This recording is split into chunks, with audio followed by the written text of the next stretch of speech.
compare two things visually and on a, we're talking digital, is to view them Well, on the Well, same size screen. no, well, how about you the shrink Game Boy down the Super Advance is Nintendo? factually can do more than the Super Nintendo. That's just a Shrink down the fact. Super Nintendo. Okay, it can do better. Okay, you're It right can do a about few that. things, It can but do some extra Phew, things. it can do full 3D fucking games. Yes, but Star Fox you know, was full 3D. yeah, I was Star gonna Fox, say. no, because then we're gonna like Super Mode 7, Super Chip, Oh, Polygon I don't. shit. I mean, Tell actual no, me. 3D you can't shit. change the argument Yeah, now. You tell can't me go a from full But that's not 3D. changing the oh, you argument. can do That's it if you saying do that that's this. not the same quality. Tell me a full 3D Game Boy Advance game. What's a full Driver Yeah. 3. Driver 3 on the Game Boy Advance? Let's look it up. You look like dude. Jesus. Is it Dude, Driver but the 3? Super Nintendo can't do that shit. Let's see. Driver 3. Oh, well, like I said, the 3D platform, Asterix and Obelix and shit. This is gonna be cursed. That it's doing 3D, but that is not Yeah, it's dookie. looking good doing it, and it's not full 3D. It's like Bugsy 3D. Like I said, Asterix and Obelix, like XXL, it's a 3D That's what platform. I'm on not the Game talking. Boy Advance. We weren't talking about. I You wasn't talking wouldn't about what see was that. more Just capable. PlayStation 1 shit. I was talking about which one actually had a better visual graphics visually. Yeah, Not right. just.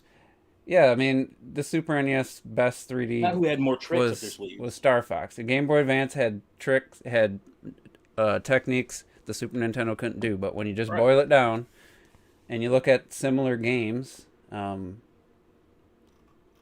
me, You telling me the Mega Man X series looks better on Game Boy Advance than it does on Super Nintendo? Fuck off. No way. It doesn't. this driver. I mean, I never played this game.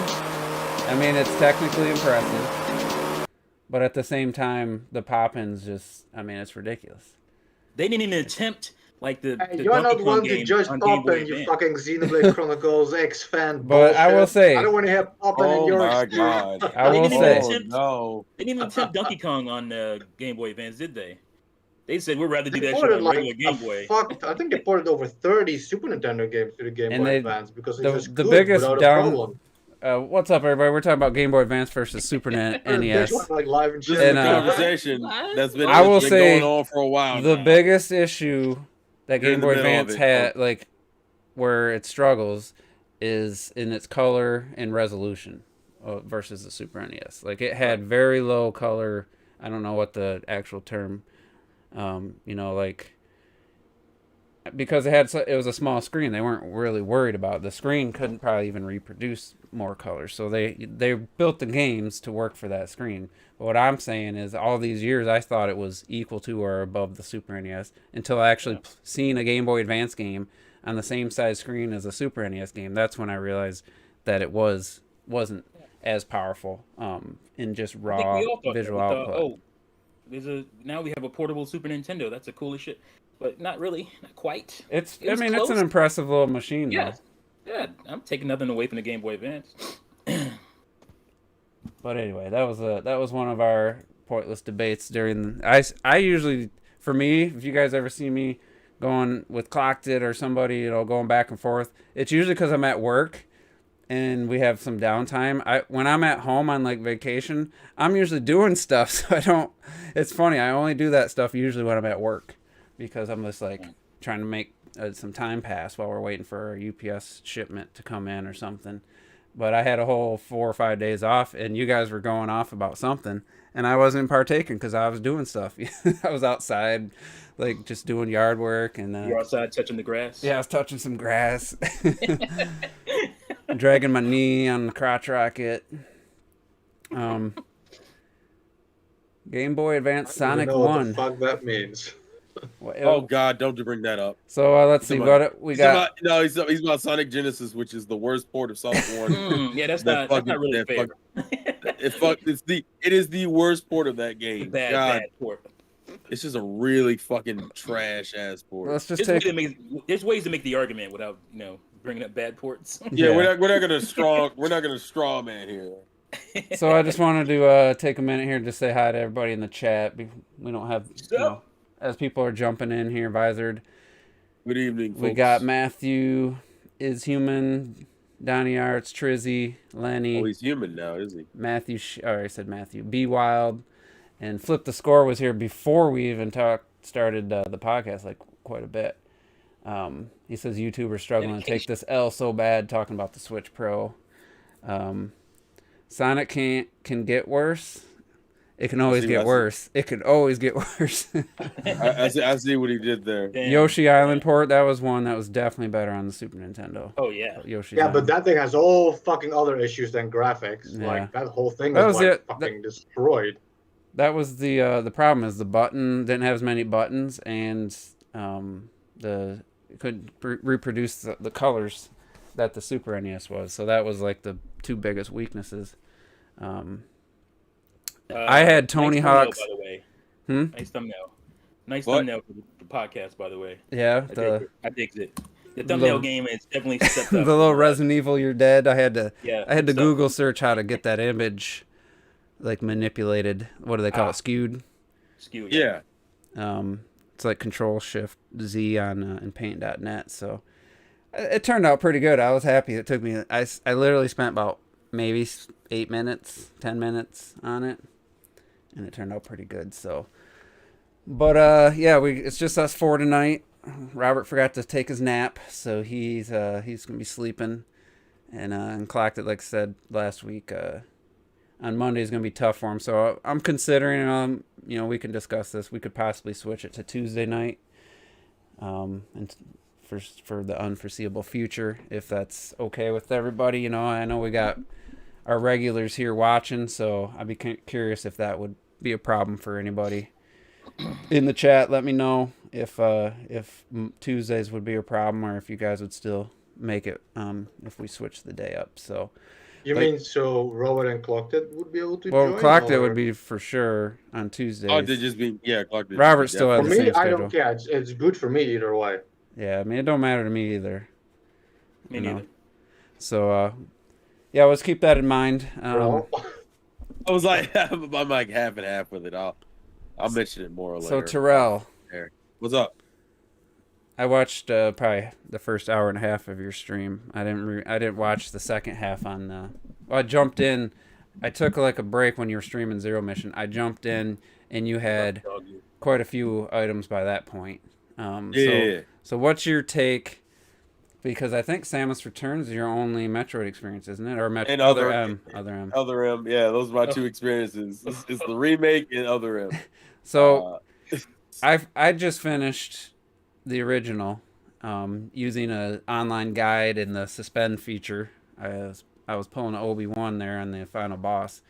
Every little section I got closer, I was fucking. If I had more missiles than the previous time, I'd create a suspend. Oh point. wow! Because it is just with the slowdown, and that's something I want to talk about after I get your impressions. Yeah, go ahead. This is slowdown. I don't know why they did why they had to emulate exactly how the NES played, because it's just unbearable, the slowdown at the end of that game. But anyway, so I had fresh impressions of the original game, and then I started Zero Mission, and like I was telling T, like I barely recognize any of the areas. Like it's way more different than I expected as far as the layout. And then visually, like we were just talking about, because I did the emulation on my PC, even on my 24-inch monitor, it doesn't hold up that great under making it bigger. So I'm just curious what your impressions are of Zero Mission, the game itself, the music, and compared to your previous experiences. The music off the bat was fucking phenomenal. I love the music. That was like one of the first things that stuck out. I was like, God damn, all right. This is Metroid music. This is why people don't like the ambient shit. They want some real tunes in there. I thought because I'm emulating it too. It looks fine to me. I had no issues with it visually. It looks good. I think the only thing that messed me up, and people in the chat saw, is that I didn't realize that Samus does that if you hold down A to jump, your jump goes longer. So I ended up dying in the lava like within the first That was I want to say 15, 20 minutes, and I'm like, damn. This is Terrell trying to get out of the lava. I was thunder thumbing it like a like, motherfucker. dude, hold the button. And my brain was like, Hold the button. because I'm thinking that's what I have to do. It's not that I haven't played games where you have to hold down the button. It's just been a while since I played games that do that. That's what happens when you play RPGs for an ungodly amount of time. You forget how jump buttons work. Actually, that's just me readjusting the platforming in general. It's super fun so far. I haven't really had any issues with it, other than I imagine the boss. I don't know what it's called yet, but it's that fucking like worm-like monster with the giant eye. Like, Dude, comes it takes down. like 3 missiles. I killed it in one try with. Oh, I didn't know you could kill. I thought Oh, you yeah. had to wait until like a boss fight or something. No, Okay. you. Yeah, Well, see, that was the yeah. other thing. You rapid fired all 5 of your missiles, and I thought I could get it off a hit. it's one of stun. those That's what I games thought. where a boss will wait. take a hit, and then its weak point will disappear. So you can Yeah. kill it 3 or 4 missiles the first time you see it. Okay, that's just me not knowing in that situation. That's my ignorance showing. But yeah, I haven't had any real issues. I like the exploring. I like the whole grabbing, getting a new ability, and then realizing, oh, there were a couple areas in the first area that I didn't know that I couldn't get to before. Now I have this ability. I did a couple of sequence breaks by using bomb jumps and getting missiles and E-tanks early. I like all that shit. I have no negative complaints. It very much reminds me of Samus Returns, except faster paced. Like, the only thing I had to really readjust to is just platforming and getting hit if I jumped up on the ledge too quickly without realizing, oh yeah, there's monsters up there. I'm gonna take a hit off of that one. So and realizing that holding down the A button is very important. The only upgrade I don't like is the fact that I have to get the upgrade for her to grab ledges. That shit annoyed the hell out of me. It comes I pretty wish that- fast. It does, but I don't like the fact that you have to get it. I feel like that should be like a Well, basic part of her. you didn't have her that. moveset. I think Samus Returns is the only other 2D Metroid game to have that. I'm pretty sure it wasn't in Super Metroid. Oh, see, well, remember this is like my first. So that's kind of Real. that was kind of a new thing. I just got it literally. I was playing right before you guys jumped in, and I just Oh, got really? that ability. So in the original game, there wasn't that spider boss thing. There was the grab wasn't in there. You had ice beam. And it didn't tell you when you got an item. It didn't tell you what it was. I jumped really? on an item. I didn't know I got the long shot. What the hell do I have? About an hour later, I realized my shots were going across the screen. It's like, oh, I must have got the long shot. And you get the ice beam, and you just all of a sudden you have blue pellets coming out, and it doesn't Really? Okay. doesn't even tell you the morph. You just get the item, and you just got to know. I can't imagine playing that game blind back in the day on the NES. I don't know how anybody could have ever got through that shit. No map, no saves. When you died, you kept all your stuff, except you started with 30 health. No matter how many energy tanks you started with, just 30 health. So you had But were the E-tanks like permanent though? The Like, did E-tanks you are permanent, but when But you it just so you were low you would health. start. So if you got to the final area, you would start at the elevator with 30 Right. health. So you would have to backtrack to one of those spots where those enemies come out of those tubes from the ground nonstop, and you would have to shoot them over and over. And they give you a 5 health max. You only got a 5 health, and only 2 out of 3, maybe even 4 times shooting them would you actually get it. And it was just like I spent like 30 minutes getting my health back to full, and that's when I used the suspend point feature. Oh wow. I I Okay. think can't- that's a strange complaint, but maybe that's, I don't know, maybe because you're not a retro gamer, I don't know. But even these days, most Zelda games and stuff, almost every game works like that though. Once you die, you go to the basic health you had. With Zelda, every time you die, you start with like 3 hearts. You don't start with like full hearts. That's like normal in gaming. I find that though a strange complaint somehow. Because it's I agree, retro. Oh! Do you? When Somebody the call- design of the game though is you can't just go hit some bushes and get some hearts. You literally have to go to the spot where the enemy spawns forever out of that tube. And Yeah, so there's a here's lot the of thing. farming It section. was annoying as hell. Like, it was annoying as hell. But every goddamn game on the NES was annoying. Like, Yeah. that's just what the way it was back in those That was days. the norm. but it was the compared norm. That No one to arcade, complained they had about that it. arcade design, even though we're making consoles now, they Yeah. still had that arcade design in their brains when they're developing these games. So you had to deal with that nonsensical stuff. and then home the console. sad part is like you go through all that after you die, and then you get to the boss, and then it's like I said, the slowdown was so bad. I'm shooting missiles, and you have to. There's like a wall that gets smaller each time you hit. Like every 2 missiles, it'll shrink, and then it'll disappear. But if you stop shooting, you get knocked off. It goes back to full size. You have to restart over, and there's like 5 of those in a row before you get to Mother Brain. And then Mother Brain, if you fall towards her down, there's like, I think it's lava or something down there, and you can't get back up. You can't jump up to the right to the ledge. You got to jump up next to Mother Brain, and there's like a 1 pixel gap. If you get too close, you get hit and you fall right back down, and it's just almost instant. I only got out one time. I think I've seen that fight like years ago. Is that actually how you're supposed to do it? Because it almost looks like a cheat. Like it looks like you're cheating to do that. But I don't know. Maybe that's just the way it looks. The only thing I figured out, thanks to the slowdown, you can see the things coming at you at, super slow motion. I'd shoot 2-3 missiles and try and get down, take the hit to the right so I don't fall to the left, and it was frustrating. But anyway, that's how games were back then. But given the option, even I think the save, I don't remember exactly how the save states work. If it saves your health where it was. I know the Super Metroid, every save point refills your health, if I'm not mistaken. Every time you save. I know nightmares of like standing outside of those like bee pipes, whatever you want to call them. Yeah. Where the fucking thing flies up and just constantly standing outside of it and just killing it and getting my little energy orbs. It's like burning my skull. Oh, the irony is that's still a very viable method in so far in Zero Mission, it's still there, but it doesn't. The other enemies give you ample, like 10 or 12, whatever the big one is. You get those frequently with a lot of the other enemies. Yeah, and I have had, and plus you got the save points, so it's not like you die. You have to worry about building your health back up. It almost feels like in Returnal, every time you die, you have to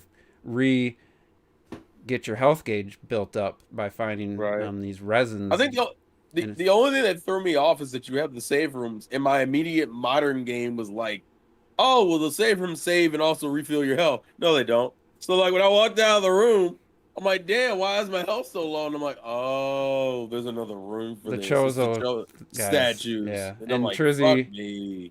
I don't know if Trizzy, I think I already answered this, but yeah, there are passwords in the original NES. And it's a pretty long password. It's long. Is it? There's 4 columns sections of numbers. I want to say they're at least 6 or 8 digits each times 4 with letters and numbers. So I mean, does Justin Bailey work on Zero words. Mission? Really? Does Justin Bailey work on Zero Mission? What's that? I think considering it's in the original game, I think it works. Oh, let me enlighten you, Mr. Here we Nintendo go. fan. Okay, so there's a code on the original Metroid, and then I don't know. Do you just zero out the first part and write just?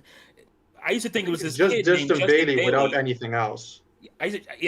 I used to think it was this kid named Justin Bailey who figured this out, but apparently Bailey is a bathing suit. So basically, you get Zero Suit Samus in the original NES if you type in Justin Bailey. Oh, really? And, yeah. Specific like color palette and stuff. Yeah, so she has like green hair, I think, or something. Yeah, like that. yeah. It's weird because I get to the end, and it's the very first time I've ever beaten the game, but I'm not sitting here saying I officially beat it because I used the suspend points and the maps, online maps, so I don't feel like I really accomplished it. I just wanted to say I went through the game. Donnie Arts is pointing out Japan had saves. They did have saves because theirs is on the disc system, right? Famicom disc system. I think that's where Metroid was on. So they could save it, and we couldn't in America. We had to use shitty. But at the end of the game, she takes her helmet off, and it's just like long, like brown hair. It could have been a dude with long hair. You couldn't. There was nothing that said to me that was. Depending on the progression you have in the game, I don't remember what it depended on exactly. There's going to be less and less clothes. Okay. I think the final one, she's literally wearing like a G-string bikini, some shit like that. Trust me, you would see it's a girl. Okay. Yeah. Savagery. Interesting. And that was before we knew Samus was a girl. Like we didn't know. Mm-hmm. I think even the instruction booklet makes it sound like she's not a guy or not a girl. And so Nintendo was in on that. They wanted to surprise you at the end, or like I said, that Justin Bailey code got around my neighborhood, and I was like, holy shit, this has been a chick the whole time. I have to check that out. But for I like can't believe over you don't know the 2 Justin Bailey game. decades. It's crazy. For like over 2 decades, they used it. The most like a lot of people, me included, like thought it was like one of the devs, but then there was no such dev in the game. It was like this massive Oh, myth Justin going Bailey on. was a dev. Oh, Yeah. okay. Yeah. is there a No, ghost yeah, that's what behind your people thought, T? but then it's alert, I think. Huh? Your Star Wars game is moving. Oh, it's just it's not going anywhere. It's the ceiling fan. Oh, okay. The wind is controlling his So house. this is gonna sound crazy, but I was very impressed with the original Metroid. And I don't know what the Switch Online emulation's doing to that game. I was like, when you come down the elevator, I was like, damn, that profile, that's like, I didn't realize Samus looked that close to her current design. From the side view, she looks ridiculous. Helmet's huge, legs look kind of funny when you're running. But down the elevator, when it's a front profile, I was like, dang, that really looks like the Varia suit. Like they really had the design down. And I was impressed overall with the visuals, considering it was NES, and the controls are really good. Like they're moving Samus like while you're in the air I feel it's even better than when I played Super Metroid right after. Is a little more slippery. I was like, man, these controls are solid. If they just had a freaking map in that game and in save rooms, I would recommend playing that version easily. But it's just the rooms all look the same. It's hard to, without a map, it's hard to play that game. I mean, clearly they could do it. It just hasn't aged well, pretty much, is what I'm getting from it. They could do it because older NES games had maps and stuff. So it was just an early NES game. Mm-hmm. They were just kind of realizing the power of it. Somebody said there's a mod. Somebody modded the game with save. Oh yeah, there's a fan mod of it. I think I would actually be interested in that because That didn't surprise me. I was surprised because I've barely made it through. I obviously get the morph ball. It's, you can't not get the morph ball if you play that game, but I don't remember getting anything past like the long beam ever, like in the few times I played it. So for me, I was experiencing it almost for the first time in a lot of ways, and but it's just like I was stuck, and I'm like, I'm gonna look in the map. There's just a random room where in the floor you have to bomb one spot, and there's a whole area below that, like the main area with an item you need, no indication. And it's just like Zelda, the original Zelda. Bomb this. You start bombing everything, and it's like Bomb everything. It's like there's no way I would have found that. I wouldn't even thought to How do you roll know? around. How do you know? How you know you're dealing with an old school Nintendo fan? Oh, he just stabs the wall at random. Yeah. Zelda's actually worse Simon's even Quest the taught me original that. Zelda. Exactly. In the original Zelda, is in there. you literally had walls that you couldn't even bomb, but you could walk through them. But like you had to walk like a few seconds against the wall before that worked. That shit through. you just don't know unless like you talk about it with your friends or whatever. Because somebody, had the bottle of cola, they set it on the controller so it accidentally did it or some shit like that. And that's not for secrets. That's for mainline games. Like you couldn't progress in the game until you figured that shit out. Yeah, when I was replaying the original game back through the Ambassador program on 3DS, I tried my best not to look up. I just watched like a beginning, like how to get the white sword quickly, where to find like 3 extra hearts right away, and then I was good after that. And once it's just a few right in the beginning. Once you get the bombs, I mean, you can go get like 3-4 heart pieces like immediately, or full heart containers. But anyway, so Terrell, what's I think that game's pretty short. I think you got 3 hours in. You probably only have one more session before you'll have it beat. Yeah, I'll probably bust it out this week, and then since I've technically already played the remake of 2, I think the next one would be, is it Fusion Super or Metroid? Super Metroid? Okay, yeah. Super Metroid. That I'll be curious because that was like for me, that was the definitive like Metroid experience. Am I going to emulate Metroid 2? Well, I mean, I already played the remake. I feel like. Oh, you already played? Okay, yeah. Yeah, I think I'm gonna skip replaying the remake too. I think I'm gonna go right to Super Metroid. Yeah, 'Cause it's been a while. and then it's Fusion after Mhm. that. I think I'll replay because Okay. there's some stuff in that version of the in that game that they're implementing into Yeah. Dread. So It's true. to Maybe I'll play. refamiliarize myself with like the counter system and all that. I might play that one last before Dread. Yeah, just to like, Yeah, that because makes then it's like a smoother transition. yeah. Because it's gonna suck to go from a remake to like two older games. So I'm But like, there's also what is it, AM2R, yeah, another Metroid which is 2 remake. fantastic. So I've that's heard another nothing one. but good things about that. It's great. About that fan game. There are nothing but good things. Yeah, that's Yeah. something to think about too. Cause I'd be curious. You know, I didn't love the in Samus Returns where you're fighting that stupid like worm like bot, whatever it was. It kept like changing. You fighting it over and over, and then it would leave the room, and then you have to go find it. Like that stuff, I didn't like that. That was probably my least favorite part of the game. I actually like the fights with the later variation of it, where it was like more of a giant monster. Yeah. Because then I felt like I actually had to work to get it to beat its ass. And But I then- know the original game had the same gimmick where you had to kill those things. Well, yeah, it had like a Metroid counter where you had to kill 40 Metroid. Yeah. But I don't think the Ridley fight. I think that no, was no, added. that was added. That was a added. pretty good Ridley fight though in Samus. I thought that was a good fight. The NES one? No, Samus Returns. No. Oh, Samus Returns added one. That was Oh. cake in the fucking.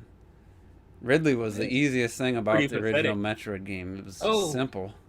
Look, Really? the Scourge of Samus. You just freeze its Hello, four parents. little projectiles, stand on them, and just shoot missiles at it. Oh no, Kraid was more compelling than that shit. What the hell is this? it made him a cakewalk. Jesus. But yeah, so just interesting. You know, there's gonna probably be a lot of people trying these games for the first time, and like we said, I saw a lot of people on Twitch playing them. Yeah. Why Nintendo? They just threw money. You telling me threw they things couldn't? away. They can't get them up on the eShop even a couple weeks Pathetic. a month after E3. I mean, Like it can't be that hard. Especially the two, are the ones that are on the Wii U eShop already. Just bring Fusion and Zero Mission. Like It's not that hard. I mean, it can't be that hard. You can pay a guy to do it over the weekend. I mean, come on. But They're sitting there in like the Nintendo office, and they're like, "Sir, the Wii U, it's finally making money. What's happening?" And shit. Like, you know, yeah, they had to have seen like some. I mean, they're getting the money still, but they would make way more if that shit been on Switch. I honestly, yeah, true. I had my gamepad. I was opening the eShop, and I was like, well, let me just look up what a Game Boy Advance emulator is. 5 minutes later, I had it downloaded, and I was playing the game. Like, it was just that easy. Because it's not like Switch, where you have to have some kind of key, and nobody will tell you how to get it, because if they do, they get in trouble. Like, they'll get banned or strikes. So no one can tell you how to get it. And then one person's like, well, go click this link, and it's some spam-ass page. Well, it's not like Nintendo doesn't have emulators. I mean, they clearly Yeah. have emulators Yeah. ready to go. They've actually improved their emulators because they used to be way worse. Yeah, because even like they said, the original Metroid looked pretty damn good. Like it looked like it almost looked like the old Mario games on Mario Maker, like an HD retro look to them. And so I was actually impressed with it. I was actually thinking of what is it? What was the Wii U games? The little mini game. Oh, NES Remix. NES Remake. Oh yeah, right. it is remix. Yeah. Well, that's the thing. The Switch Online had. I was like, Metroid SP. What the hell's this? And I booted up, and I'm like, Samus with all the abilities, and I'm like, what the hell? What did I miss? Did I? Yeah, remember they made like the easy versions of certain. Old And I couldn't. I didn't know. There's two SP versions, and then the original. I finally found it. So I actually used the NES Online, and I'm gonna use the Super NES Online. I mean, when I needed it, it's there, and I was like, this is kind of cool. I just wish there was more than like. It felt like the NES. Felt like there was 30 actual games, and then a bunch of SP versions. And I was like, there's so many games. This should just be full of NES games. Like, that's a separate topic, but let's see. I didn't write down anything. What was any news? Any other news besides the Switch OLED? Then you have the state of We play. had the state of play. State of play. Couple cool looking games there. It was We very did good. we talk about what we played? I don't think we did that either. Nah. What we've been- You start something Oh. new? Why did you play something? Well, I finished something. Okay, go ahead. Oh, it's on me because I wrote it up. You brought it up, boy. You Let us fill the us ball in. rolling. It's funny because it ties into the state of play. Out of nowhere, Sony announces a Moss 2 for PlayStation VR, and I was like, I oh, knew yeah, it. I knew it. that's amazing. What you would hope it was coming, we didn't know, but if you play and beat Moss, which I just recently did, I finally finished it. Obviously, there's a book 2 in it, so it's cool that it's coming out. I'm gonna do a review in this game. I wasn't planning on it, but it was so fucking good. It's one of my favorite games of all time. It's up there Really? now. It's been one of my favorite. I didn't games pay of much all time. attention to that part of the state of play. I was like making dinner. Wasn't that like one of the first things they showed though? It's such a good game. Like it. And we hear this all the time from gamers. It made me feel like a fucking kid again. It reminded me of like, maybe some of you know this movie, Secret of Nim. Anybody know Secret of Nim? Oh, I that! recognize Oh, I it. know what you're talking Yeah. about. Yeah. It's like it's basically the storybook setting. Like, so basically you're called the reader. So it has that kind of a never-ending story type of thing going on, where you're kind of reading a book, but you're playing the game. And so you're the reader, and you're basically helping that little mouse character, which I can't remember her name right now, but I'll just call her Nim. You're helping the little mouse character go on this quest to save her uncle and shit. And it's just like, so this lady, there's this voice who's like the storyteller. And so she's saying it like, you know, in that old kind of almost old timey way of storytelling. And, you know, and you're like, you know, you turn in the pages, which you get to do you do that with your controller, and you kind of have the little orb and you actually turn the pages. It's so fucking good. It's an awesome game. The music is amazing. I love, like I said, the storytelling. There's this really cool frog character, and then so she does other characters. She'll do the voice, like, oh, I'm the frog type of thing. And she goes from her regular voice to that. I think that is so awesome that she does it that way, because it feels, like I said, it feels like you're in story time. And I'm super excited they announced it. And it's still Kinda it's a weird VR because game again. I mean, it's a VR game, and it's kind of weird that they would announce it because, you know, well, I don't know. I mean, it's a PlayStation 4 game, but you would think they're focusing on PS5. But can you play VR on? You can. PS5? I think you have to get an Can you use adapter from. PS4 VR? You have to get an adapter from Sony. I've Yeah. heard. Okay, so that makes more sense then. So, yeah, I mean, I just beat it. Like I said, I think it took me like 10 hours, but I like to explore my ass off, and I probably got, I think I'm 70% complete, which is not bad for a first run. And I got some really rare stuff, but like people wonder like when you want to play like a first person game in VR. I'm like, no, yeah, but not really. Like this works so well. Like if you see, like I'm sure you saw the video footage of it, right? Mm-hmm. And graphically, it didn't look that great. I'm guessing it didn't look. It looked kind of flat, but it does not look like that in VR. That's what annoys the shit out of me about VR. It is so not just clean, but it's so detailed. Like you can see there's a section where you're hopping across these little stone, I guess, platforms in the water, and you know it's like swamp water, and you can see like the little swamp elements, like the little swampy green shit that's in the water, and you can see it looks like, you know, really glistening. You can't really see that if you look at footage of it, but if you're in the VR, it looks glistening. Like it looks like you're looking at a fucking diorama. And the added depth, I'm guessing. Yeah, the depth. Yeah, of course you can't really show people that. Because that's But, what like, 3D movies. That's a good 3D movie had really good depth. It didn't necessarily have shit coming out of the screen at you. Right, it's not about Just had shit good flying at depth. you. None of that Yeah. shit. It's not about that. It's about having really good depth to make you feel like you're actually sitting there. It looks like you're sitting in front of a diorama, like a really cool like miniature diorama thing, and it looks really good. So it looks way better than it looks when they present it, and and then it's not much they can do about that. But That's what I always say about the 3DS as well. There's something Right. about the 3D effect that make games look so much better than when you just see it in flat. There's something about that depth of field that just adds to the graphics, whereas literally it just Yeah. looks better.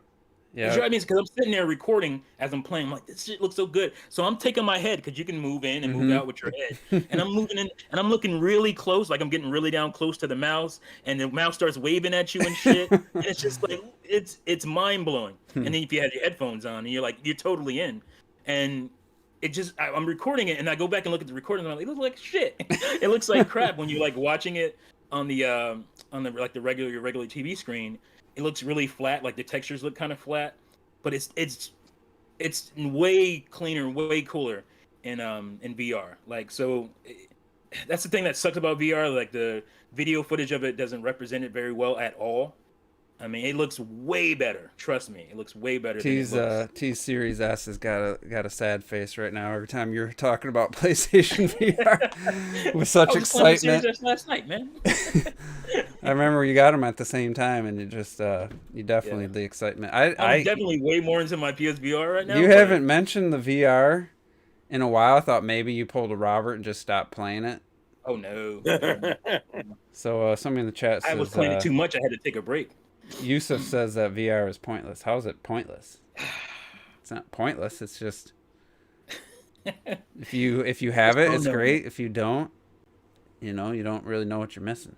So that's cool. I will say I didn't finish it yet. I just gotta reiterate because Robert's not here to challenge me, and so I'll just say I was playing Ghost of Tsushima yesterday morning, and I hit. It's weird because their missions, they really feel like one doesn't feel like a side mission or a main story mission. You're on this island. There's an invading force, and you encounter people, and everybody's been affected. You also find out that there's some Japanese, natives to that country who were already kind of criminals, and some of them are working with the Mongols, or I guess that's the official name because they use it others are trying to benefit from the suffering of their own people, and so it's hard to say that, hey, that's a side mission, that's a main mission. The main objective is to defeat the warlord. I think he's the grandson to Kublai Khan or something. But every time I've encountered somebody and helped them or tried to help them, it's not like I'm doing something completely different gameplay wise, but so far I'm 30 hours in the game, and I did a quest or whatever. I encountered this person on the side of the road, and they said, "Oh, I've been this forest is haunted by a ghost," and then so I talked to another person. "Oh, this ghost helped me. I was being attacked, and this ghost came out of nowhere and protected me." So then you're looking for these shrines that are burning this incense. So you're looking for this white smoke, and you go up to it, and it says this person's like, "So and so betrayed me. Spirit, please kill this person." That's the first one you find. So he talks to the guy, and he's like, "Oh man, I was going to visit a grave. I couldn't tell his family why I was visiting his grave. We were very close, if you understand what I mean." It was like, wow, I didn't expect that. So then I go to the next shrine, and it was somebody else asking for protection. The Mongols made a camp, and they killed his family. And asked the spirit. There it goes. He asked the spirit. The wind got it. He asked the spirit for vengeance. Gotcha, bitch. Did you break it? No, it's in the plastic thing. So he asked the spirit for vengeance. Not in here. It's the box. So you're like, Wind's like, look at me. You're like, there can't be a spirit. So you're investigating. Well, then you go to one, or you find like a hut, and you go inside, and you're like, oh, somebody's been living here. Obviously, a spirit doesn't need food and stuff. So he's obviously smart enough to realize it ain't a spirit. Well, then you go to the next shrine, and the thing's asking for you to be killed. And I'm like, whoa, like that shit, that was cool. And then I go to another one, and it's like, meet me at this, or go to this at, whatever time, and we'll settle this, and it's like, it just took this turn I did not expect. And then it had, if you've seen any of the gameplay, there's moments where it's like two samurais facing each other with this epic music, and then you battle them. And Robert said that was his favorite part, was battling those like mini bosses, samurai battles. And it like come to to a head, you find out that his your Jin, your clan wronged this other clan, and this was the last survivor or something. And it was just like, it was like 30 minutes of just like amazing, the story, and the gameplay is always fun, the combat's always fun, and it ended with this epic battle. And then it was just like, my mind was, it wasn't blown because it wasn't anything I've never seen before. It wasn't like I've never seen anything like that. But the fact that just this random, I'm just going through the map, I encountered this person and had this really cool like mission, if you will, and it's like, and almost everyone is like that, but different story wise. And I just like, I want to do every single little thing on the map, and I haven't been disappointed yet. Sometimes you help this guy save his daughter. A couple times you just find his family's been murdered somewhere, and you bring him a piece to prove, and he can know that his family's gone. It's not happy all the time, it's not sad all the time. It's just like, I was not expecting anything like that from the story. It's incredible, actually.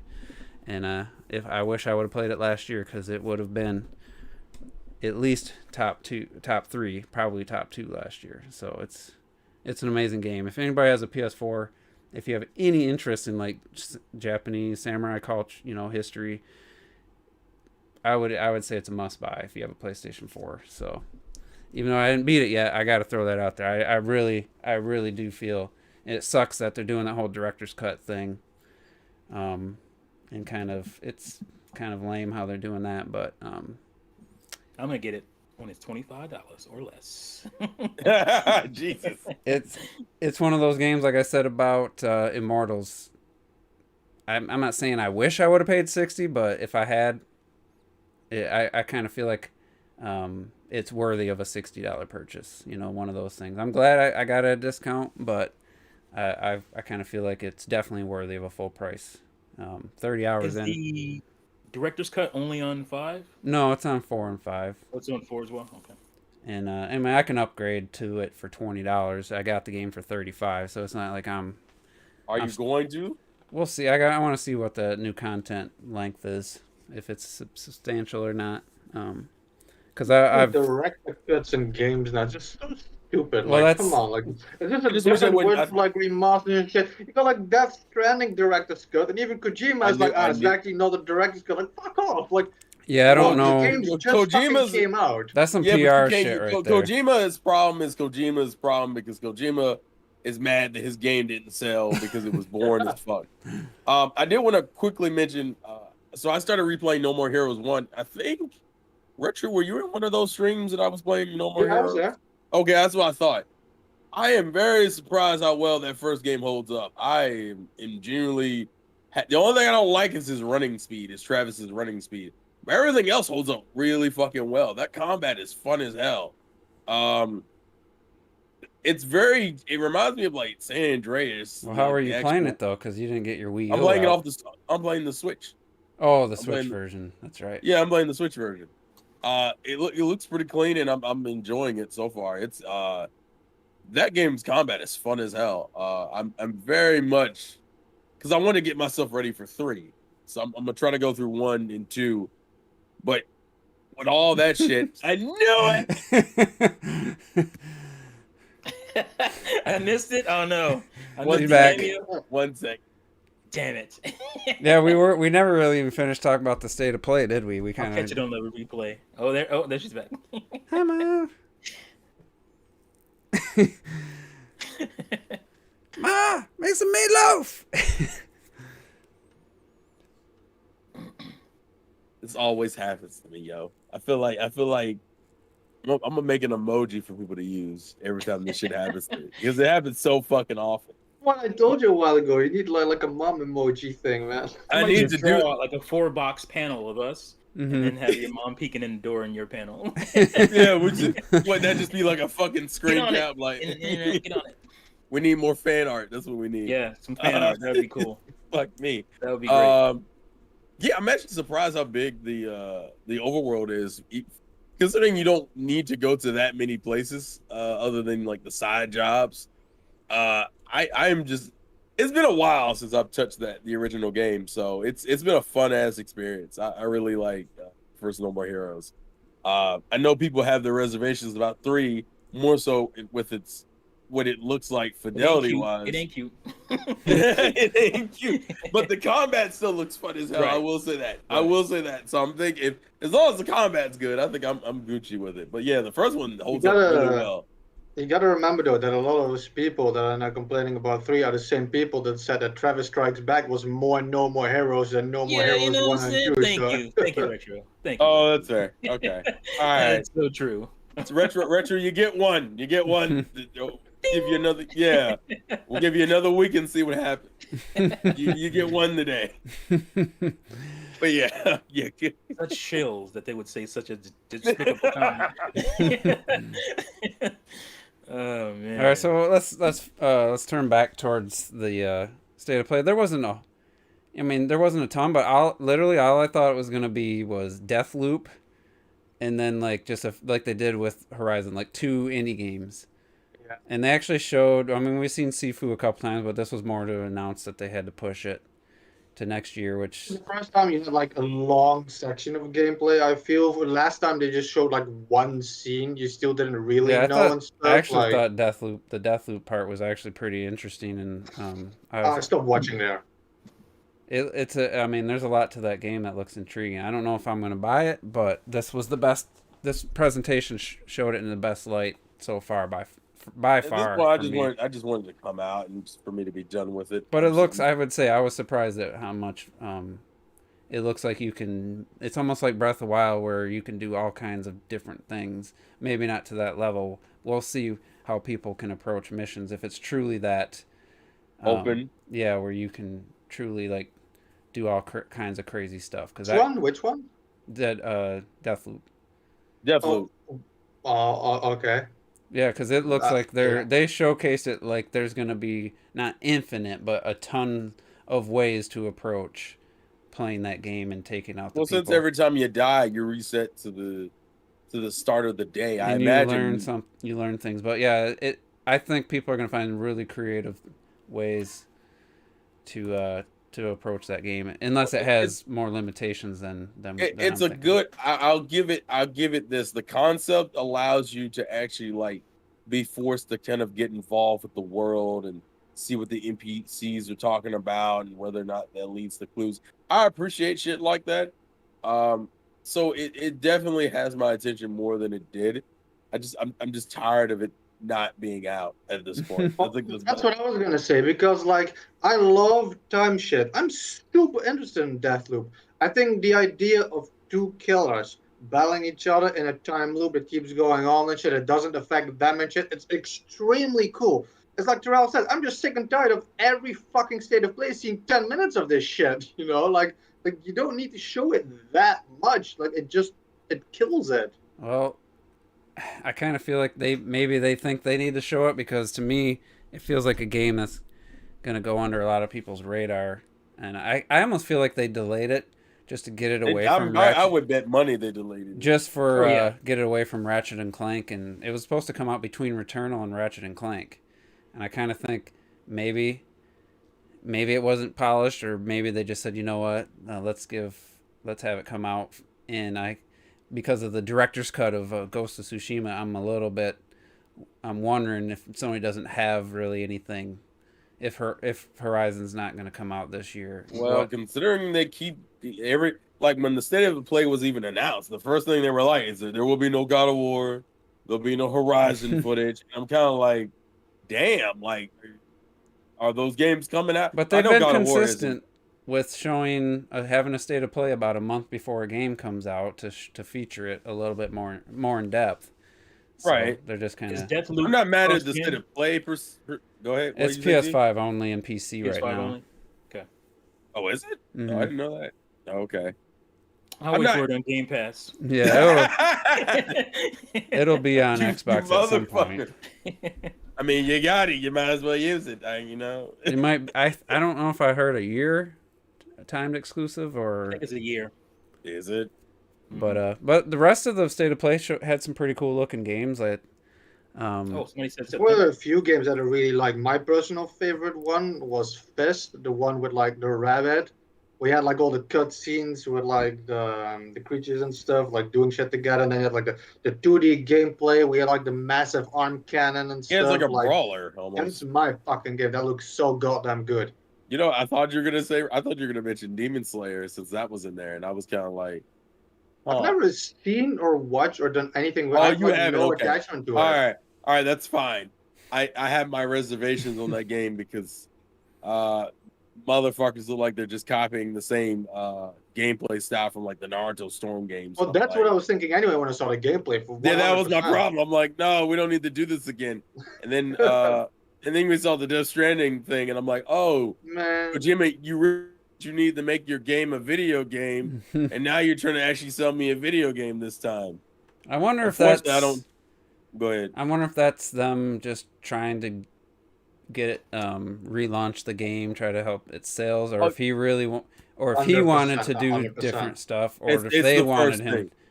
It's the first I thing. wonder if Sony wanted him to do something different. If that was the very first trailer of Death Stranding, It we would have ever went saw, over better. I would have instantly fucking bought that game. That It's a looked bet. shit as hell. But the problem is, now when I think of Death Stranding, I see just this dude with his backpack, like FedExing like a box Falling over. because I know what this The box trailer is. meme. It's not going to be most of the game and shit.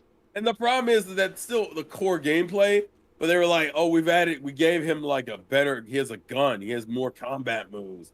Added new Robots to bosses. carry your shit, so you don't have to do that, man. You've essentially took the worst part of the game, which is essentially walking around for hours upon hours, and streamlined it to the point where it was like, why didn't you just make this the base game? Well, I was Exactly. trying to convey a message. That's what Well, people fuck were you. expecting. It's crazy You know, because the people that played it all the way through and liked it, they all will admit that it was so rough in the beginning, but once like somebody can leave a ladder and you see the ladder, or you can leave them a ladder and help. So the more people play it, the easier and better it is to navigate the world. And then people build fucking highways and stuff, and you just ride your motorcycle. But that all is a cooperative, because it would take a person by themselves way too long to do that. So I don't know how it works, if there's like certain servers, if it's people on your friends list. I don't know how that stuff worked. And they said they started to really like the game once they found things in the world. Someone left them a ladder, so now they can get up easier. And then so they would, and you could leave a little like or something.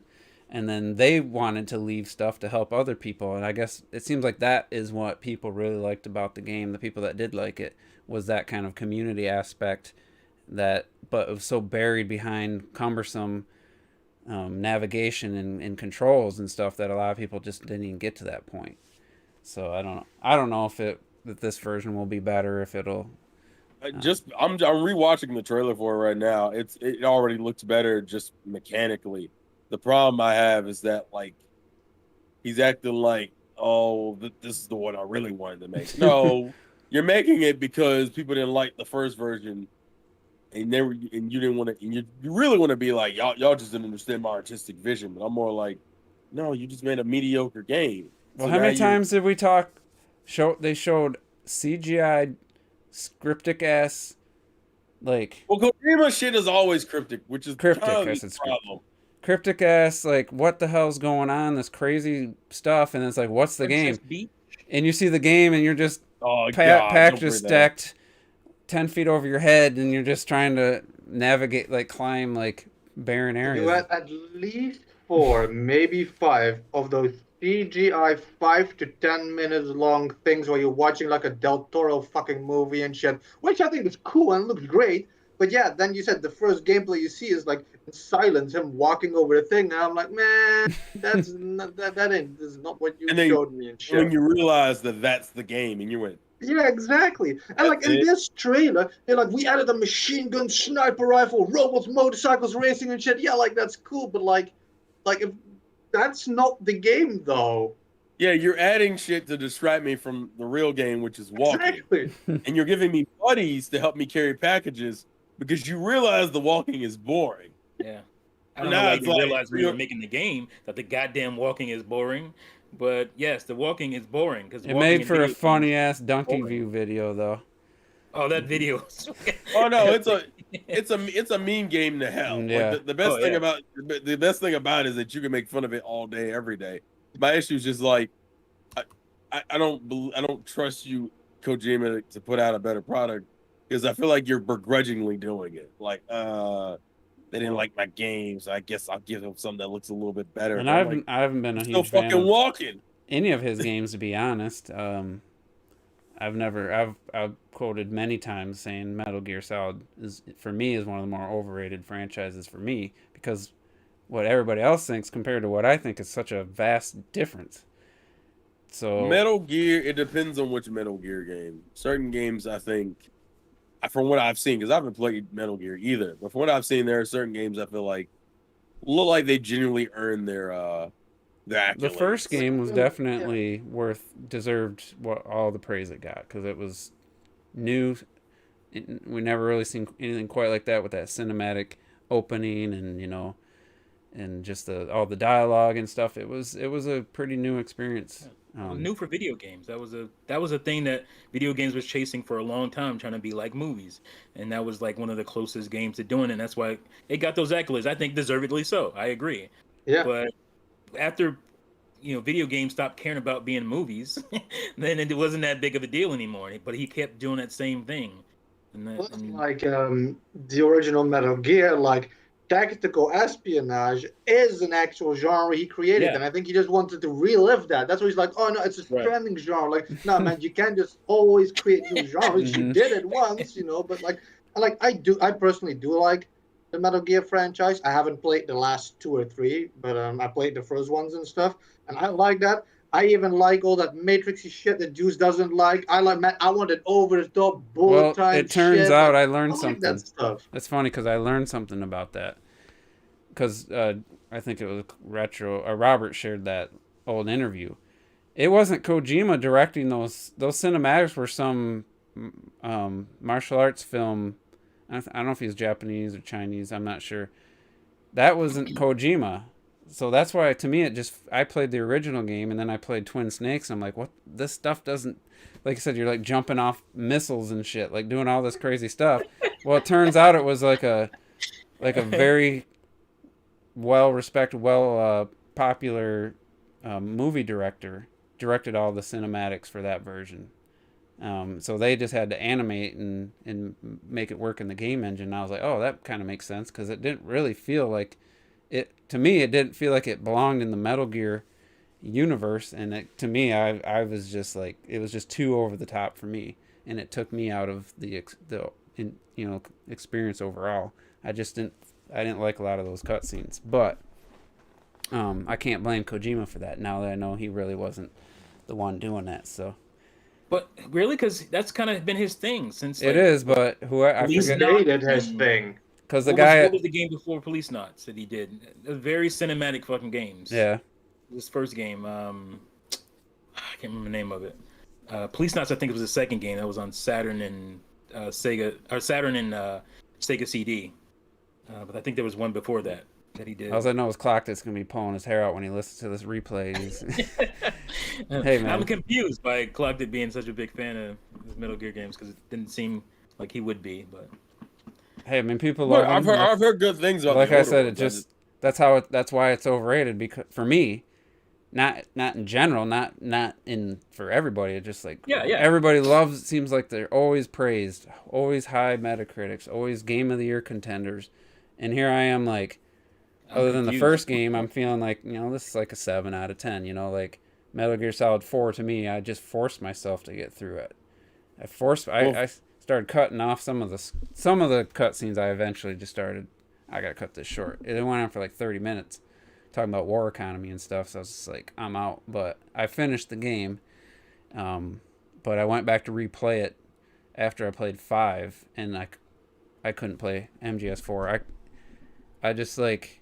It's crazy because it pushed visuals. Guns of the Patriots. Yeah, but it also played so similar to the original game that it was almost infuriating. Like, if I remember, like it's very limiting what you can actually do as Snake in the game, and then the cutscenes, he's just like jumping all over the place, has all these moves, and then you play him, and it's very limiting what you can actually do as Snake, and it's kind of I always found that a little bit frustrating. That but 5 I think got the gameplay right.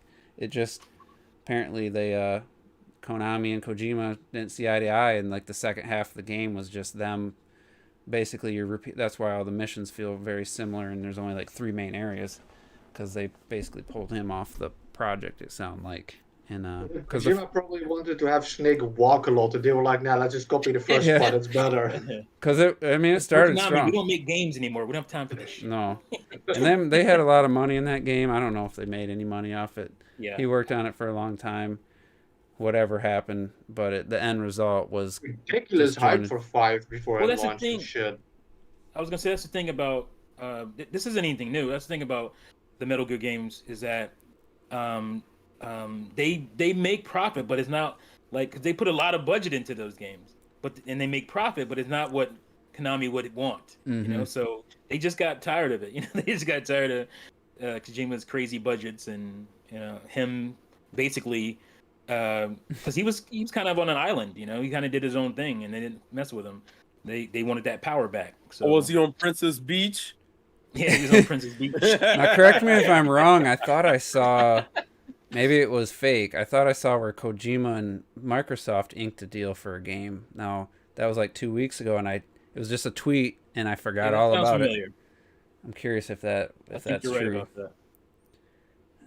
It's like I'm not saying he's not capable of making an amazing game at this point, but I feel like he gets a little bit overhyped. Like, he has his aura, or his reputation seems to be greater than, in my opinion, than what he's actually capable of.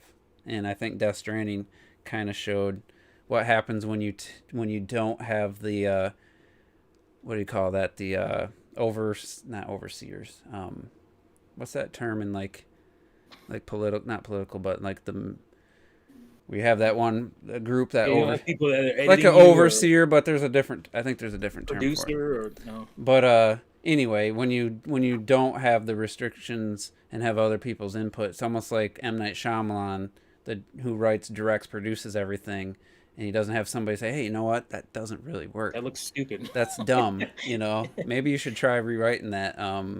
Whatever the Nature Attacks movie was called, where nature. Maybe you should have somebody else direct Mark Wahlberg in these scenes. I feel like this guy's an Oscar-nominated actor, and you made him look like a fucking clown.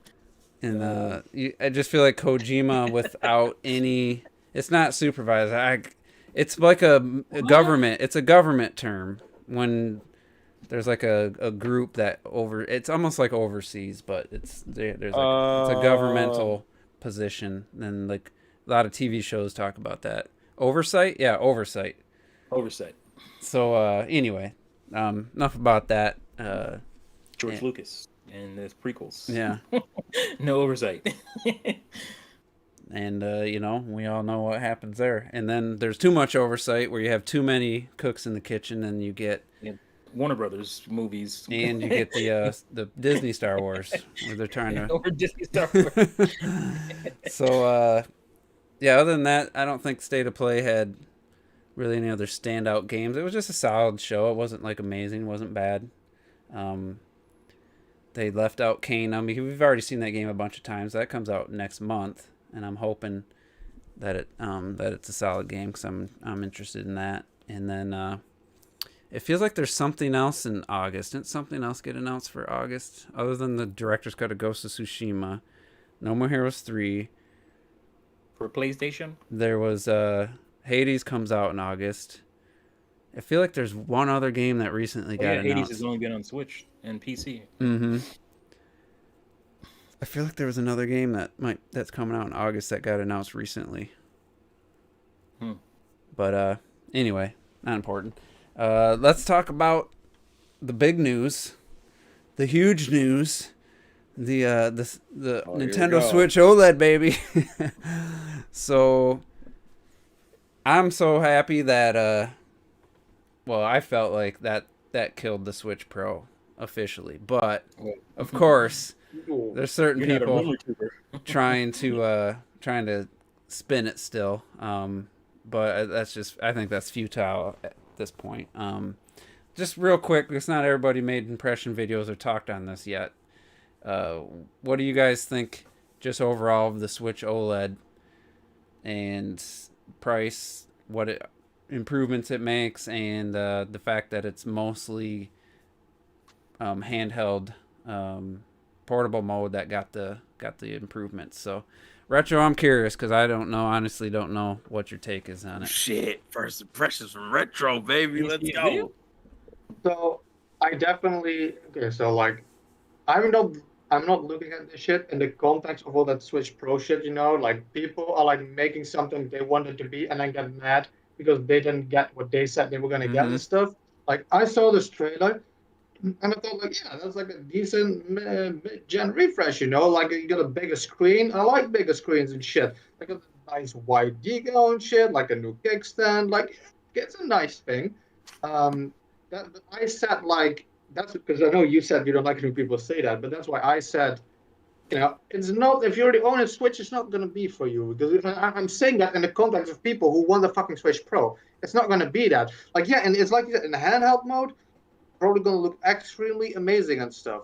But for people like me who dock 90% of the time, like, there's no use for it in me to, like, spend like $400 for me if you want to like translate it, because like for you guys it's like three something, but it's not going to be three something for me. So like I like it. I think it's a cool thing, and I think it's cool that they have like the screen and shit, and it's look nice, and the better sound, especially if you want to play in handheld. Like would you prophesize and shit, like better sound, like it's a decent handheld upgrade. It's definitely better, like because you had like the mini, whatever the fuck they called it, and then this is basically, yeah, exactly, and this is basically like, the light would kind of like down, and this is the same quality but up, like, the mini had like the better battery life and shit. This one's like the better screen, the better sound and stuff, but it's not like that revelation that people want. But fortunately, I wasn't expecting that, and I think it's a cool machine. All right, so let me ask you, I'm just gonna say what I said. Like, why isn't it for me? Like, why is that just the immediate? Well, it wasn't for you. Like, well, who the hell is it for? They think it's only for people who don't have a Switch. Like, I can't accept that. That's what Nintendo's thinking. I don't think it's. I said that because when I say that, I don't mean, for example, for you personally, it's not for you. I'm saying that in the sense that people who want a Switch Pro, it's not going to be for you. It's mostly going to be aimed at like people who don't have a Switch yet. They might as well go for this one. I definitely understand people who like 100% like gaming in handheld. I'd say fucking pick this up instead of the Switch Lite. Yeah, like I can see some people who already have a Switch pick it up. But in my personal opinion, this isn't for people who already own a Switch. The upgrades are nice, but they're not significant enough to be like, oh yeah, let me just buy a fucking like a new Switch. Like for example, I upgraded my 3DS for the first time. I had the fucking like the basic 3DS, the first one they released, and I didn't upgrade it until the new 3DS XL, because I was like, okay, now it's a massive upgrade, massive bigger screen, the tracking 3D, like all the extra shit that went in it, the power that went in it and stuff, like the C stick and stuff, like that was an upgrade. But to me, this isn't as big of an upgrade between the first 3DS and the last 3DS compared to the first Switch and this Switch. It's personally to me just not worth the money if you already own one. Well, the battery life's a big difference. That's kind of true. But my question is, why was Nintendo? What's Nintendo? Who do they think is going to buy this then? If it's not just so definitive. I'm not talking about you. I'm just talking about mostly Defendos. Well, if you have a Switch, it's not for you. Well, you tell me Nintendo only trying to sell this to people who don't have a Switch, the non-82 million people. Yeah, because there's not a lot of pool left. I'm like, at $350, I totally feel Nintendo's trying to sell this to people who already have a Switch to get them to buy another Switch to especially the day one. I think it's a pretty significant upgrade over the day one because 3 hours battery life playing Breath of the Wild. They say 9 for the OLED, but with Breath of the Wild or one of the higher end games, I'm guessing it's more like 7 or 8. I'm not sure. It's the same battery as the current the newest Switch that came out in 2019. It's the same length battery, 7 to 9 hours or whatever. That's a significant upgrade if you're playing in portable mode a lot. I would say that thought process is, maybe not for Retro. I don't think he is, but I think for a lot of people that thought process of it's not for you is a bit defensive, because it's like, well, I've mostly bought almost every iteration of a Nintendo console. Like, I just bought this. This is recent, so this one doesn't count. But I bought 3 freaking N64s, and none of them did anything extra, just other than having a cool new color or something like that. So if anybody's gonna buy multiple, it's gonna be the hardcore fan. And so I don't understand the thought process of, oh, this one isn't for you. Because again, 3DS, you didn't buy another 3DS until what? The new 3DS, you're saying? The only one that between came with Majora's Mask. I bought the original one. I bought the First new 3DS XL. I bought the fucking layer cake, not the layer cake, the door wedge one for my 2D, kids. yeah. And then I bought the new 3DS as well. So I don't, and the fact that it's more expensive, to me also, like the way Juice said it, I think that indicates that that's something that, yeah, it may be for a new person to buy, but it's also for the core fan to say, okay, this is an upgrade to what I already have. I'm gonna go out and get that too. 'Cause that, to me, that's what it signals as well. Like, I'm looking at that, I'm like, yeah, if it's gonna be $50 more, there should be significant upgrade to it, to where I want to buy it as a person who already owns a Switch. And I would have, but you know what? They didn't do shit to these. Had they done something to these things, I would have bought that bitch for $350. But they did nothing to these. So it should have been for me. I'm not upset about it because, like I said, they didn't do anything to make me want it. But at the same time, this is something that historically with Nintendo would have been for not just people who don't have your console, but also for the core fans, Especially their who already have handhelds. it. They definitely Yeah, I want something else. They're definitely targeting the double dippers. People, well, this is a better version. I'm gonna buy this. I would trade in my old one or sell it. I'm gonna get this one now. To me, with them saying that this is halfway through the life cycle and they want to sell 30 million Switches next year, this to me doesn't just automatically get you to that 30 million just with new customers. I don't think there's any way. But Terrell, what's your take? Switch OLED, what first thoughts on it when you saw it? What do you think of the upgrades and what do you think of the price? I don't really have an issue with the price, but I also probably play portably probably more. So for me, most of those upgrades are great. The only one I really don't give a shit about is the kickstand because I never fucking used it. Not even because it was bad, just because I had no reason to use it personally. I like the way it looks. I like the changes to the dock. I'm not really sweating the loss of a USB port because I think for the most of us who use LAN adapters, we already lose that USB anyway, just to the LAN. I am with T in the sense that I wish they did something to the Joy-Cons. Even if you didn't do anything to the Joy-Cons, offer me another Joy-Con variation that's like a little bit like a pro version, or like offer me that. Yeah. That would have made it 100%. I'd probably say I'm relatively tempted, all things considered, to get it. The only thing that's stopping me has nothing to even do with the OLED itself. It has everything to do with the fact that I already have 2 Switches currently. One of which is only, a year old? I think I bought that last year. And I'm like, do I want another one? But what I might do is I might just sell the original Switch and just do that and have a... What Switch do you have? Remember the new red box one with the better battery? Yeah, I have that. You got that one? So like, I'm like, well, I got that. Was that for you, Terrell? Did they make that one for you? Well, no. So no, you still bought that bitch, right? It's the way I look at it. I mean, the whole... I can see the appeal of it. I don't really think the extra $50 is that big of a deal. I think... I'm very curious if they have any plans to phase the original out eventually and have this be the new original. Well, they want to. You know why? They want to do that because the original one is the one you can hack the shit out of. They don't want that one on the market anymore. That's why they That's introduced right. They already the entered. Redbox. Yeah, that Redbox one already solved that. Right. I So guess I Terrell, should did say you that say? though, because I often like, I bring my point across with, and I guess I should rephrase it. Because, like I said, I'm happy with this new redesign. I love it. I think it's cool. I think if you game in handheld mode, it's definitely a great upgrade with a better screen, the better sound. Like those are things I like.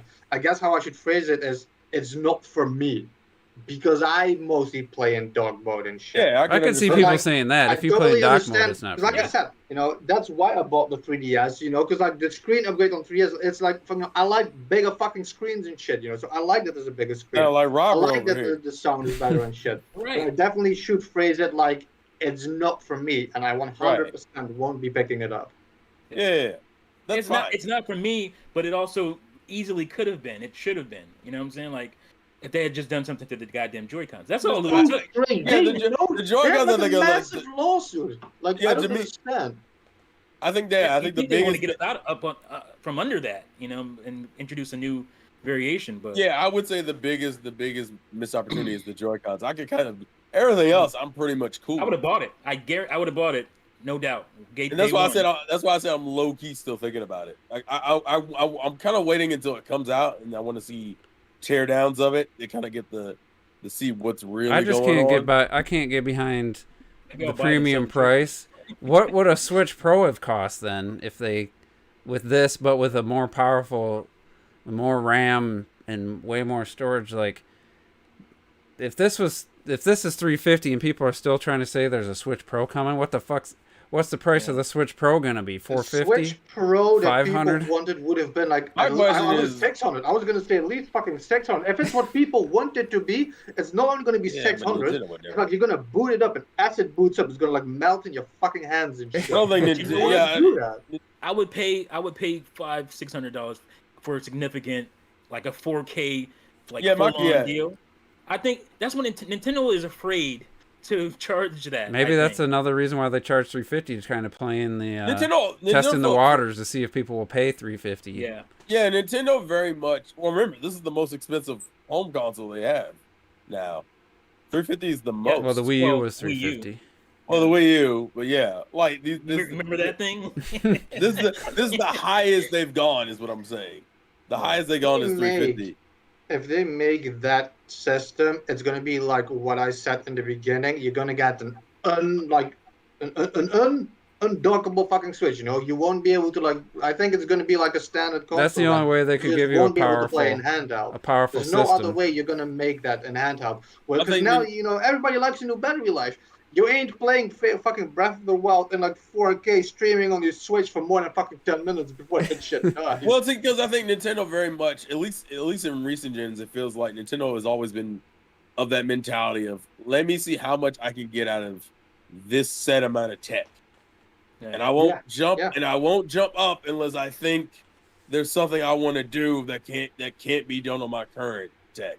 So, like with the Wii, I think they felt like, okay, I need to jump up a little bit to get to that to be able to make use of the Wiimote.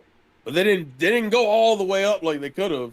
They just kind of stopped at the whole double the GameCube power. And I think that's very much they're trying to be efficient with their tech. And I get it, but I'm almost like, but you have the money to do more. Like I think that's the problem. It's not that they can't do it. I think they're mentally they're like, I'm only doing what I need to. Yeah. It's like your stingy mom when it's like, Mom, can I get some candy? No, it ain't gonna fill you up, is it? Like it's like that. I think the fear is, I don't think I'm too off base, is that Nintendo just simply does not want to be in the same fucking ocean as Microsoft and Sony. They just don't want to be in the what they call the red ocean. They want to be, not competing with them in that way. They want it to be their side thing where they can, flourish better. I think they don't want to spend all that money on the tech and all that R&D because they spend a lot of money in R&D already as it is. Well, yeah. Well, somebody brought up a good point. Trizzy just did. The Tegra can do 4K because the NVIDIA Shield has an AI upscaler built in, and it doesn't have a screen, but it's a tiny little fucking funky looking tube thing. So that that is possible with Yeah, it's possible. upscaling. It wasn't going to be native 4K. It doesn't need to be native 4K. Just needed Nah. on that. And anybody watched my But the Juice Wii could have opinions? been an HD console as well. It could have been, it wouldn't have cost that much more. But Maybe here's- maybe It would But need they a lot didn't- more RAM. That's for sure. All right, but here's they my need more question. RAM. Here's Which my Nintendo question. doesn't T. like to put in their consoles for some reason. Here's my question, T. Going off of what you think it is, do you think that's more of because they think it's not worth the money to get into the same ocean as Sony and Microsoft, or do you think it's more so they just want to stay, they want to have their own channel of funds that doesn't rely on that, on the tech, a constant tech increase? I think it's a little bit of both. I think they're worried about the cost increases for sure, because Nintendo likes they make AAA games with pretty small budgets. Look at Breath of the Wild, right? They don't want to have to make Mario Golf look good on a 4K, right? You And that's another thing. They don't want to put the I guess the manpower into doing that as well. So, and it works. Obviously, it's working for them. The Switch is a phenomenal seller. So, and the Wii U missed the mark, obviously, but they feel more confident, more comfortable in that kind of off kilter competition. Yeah, it's almost like like that a is the different gimmick attitude. now, is to be Yeah. their own thing more than anything. I think it's the Well, it's attitude always been the also gimmick where, with like, Nintendo. for example, companies like Sony and Microsoft, they have like, look, we have these games, we should have this tech so we can do this shit with it. And Nintendo is more like, look, now we have this tech, let's see what kind of games we can push into that. Like, they like innovate in reverse. They like go with the games until like they really can't do anything else with it.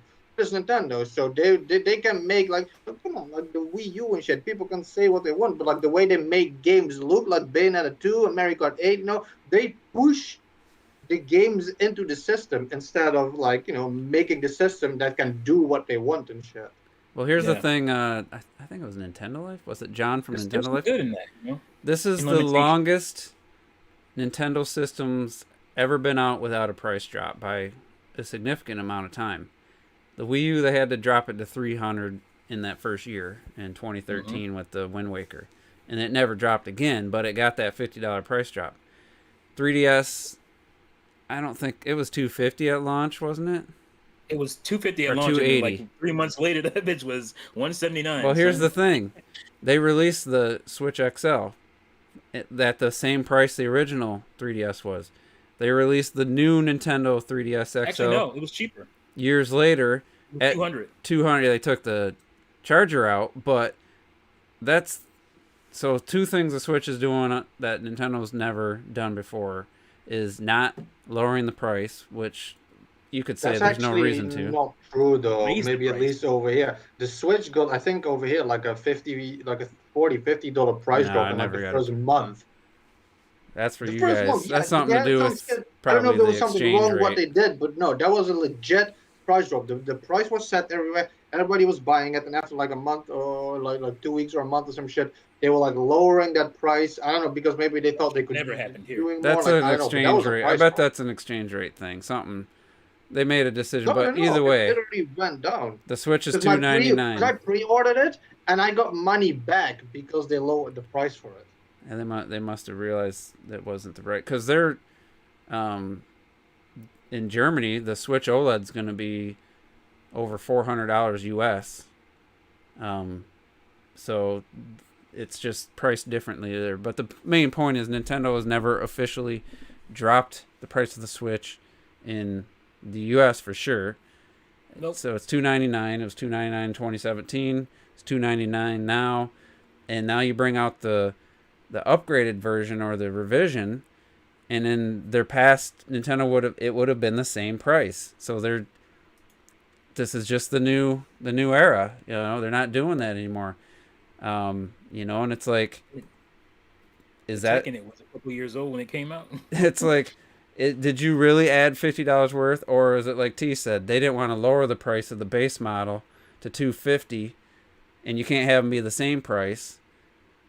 So it's like, it kind of Exactly. feels like I'm at the point where I hope this thing doesn't sell well at all, and it finally sends a message about some of their pricing policies and habits right now, because like there's a few things they could have done and kept it at 350. I think would have made it way more appealing.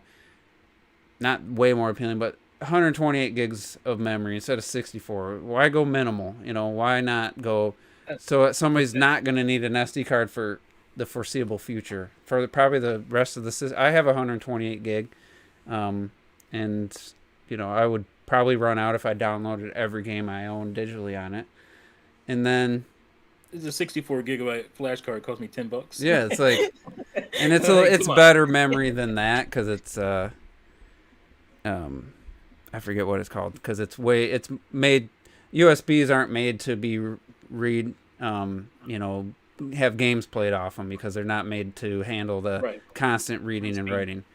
Whereas the memory in the Switch is made for that, long-term stuff. But like I said in my juice opinions, take more advantage of that 7-inch screen. My idea was just to have it run in dock specs while you're in portable mode and reduce your battery life by a couple hours, and you have that docked experience on the 7-inch screen. I think that would be enough to make games look close to what a PS4 game would look like on your big screen. That would give you the impression that you're playing like a PS4 level visuals on the go.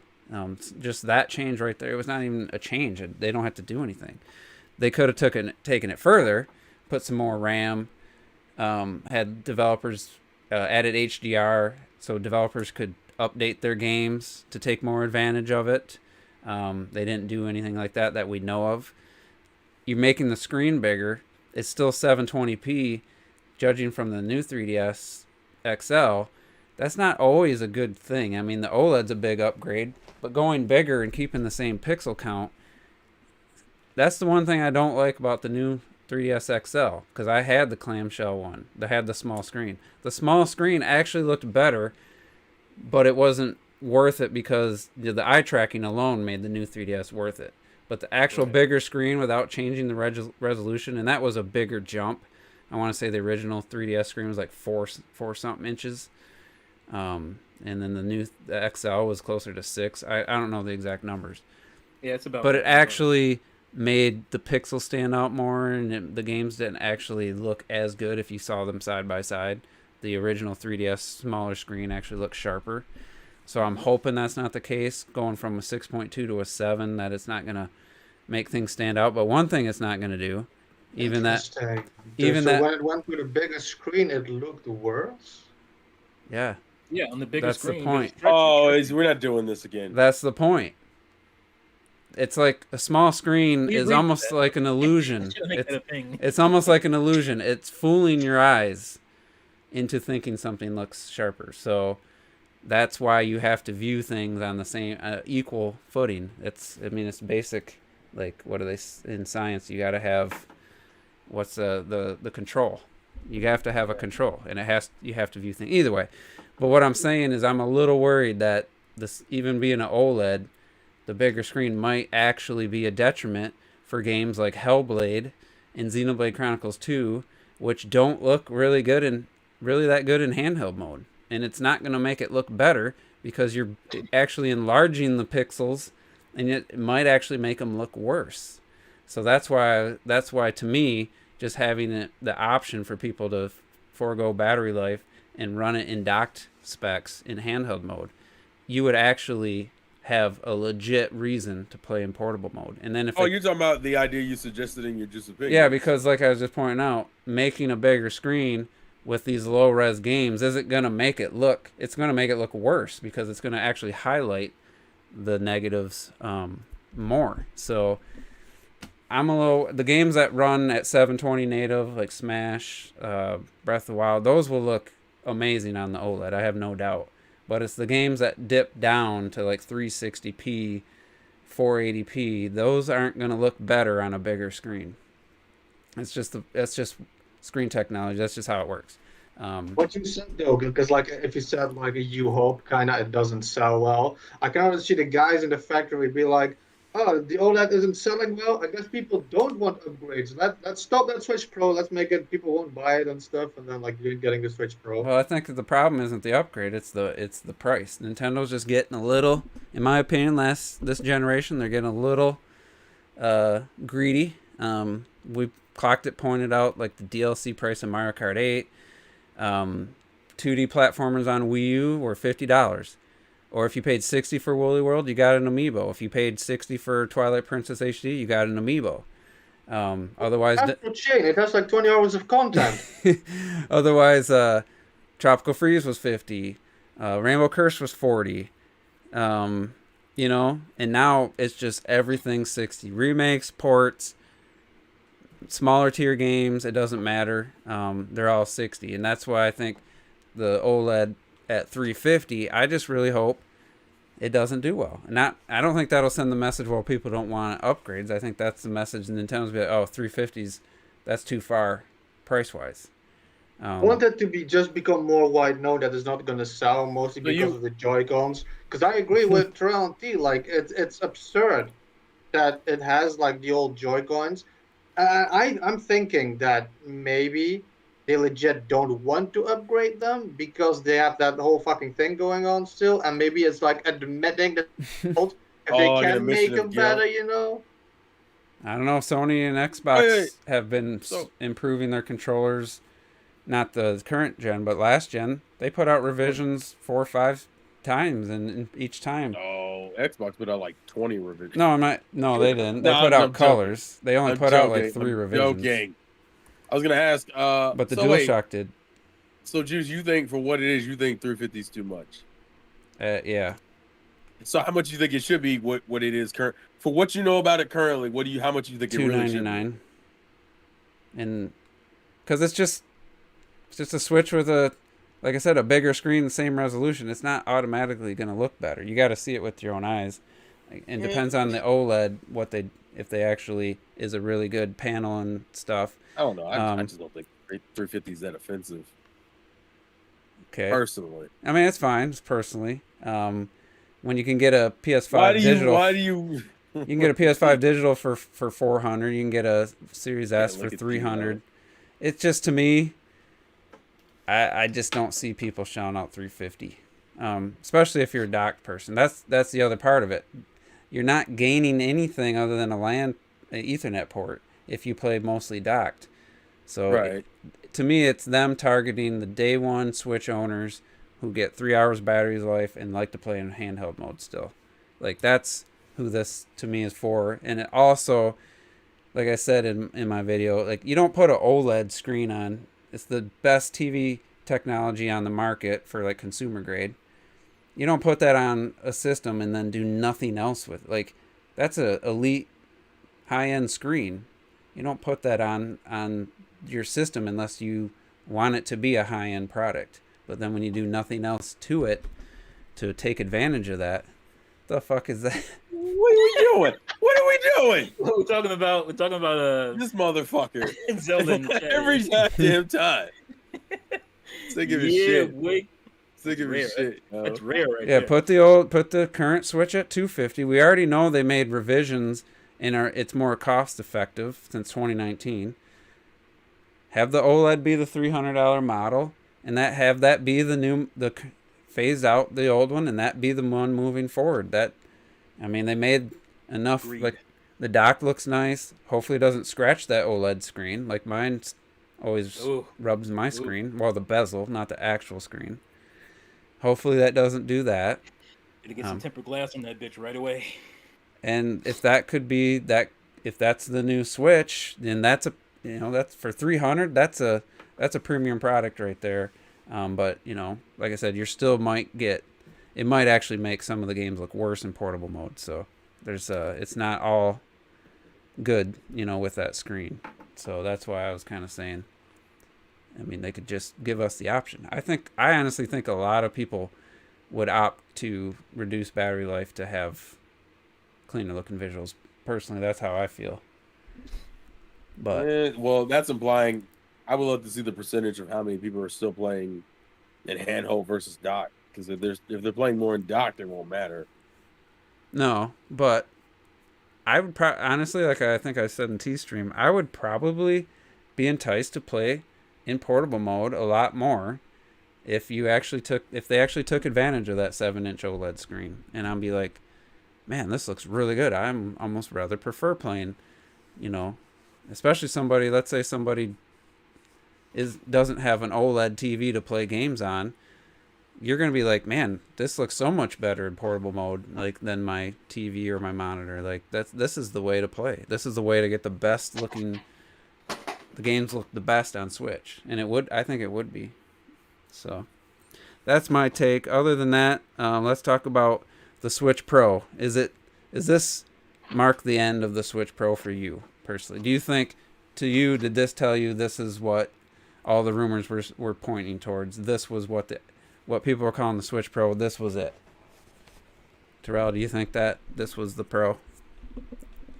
It's hard because what I really want to say is I think there's another. I think we're gonna get another. I'm about to beat T's ass at this point. Hey, they want to know if I got these. All right, so I gotta share them. Oh yeah, they want to know, of course. Every damn thing with you.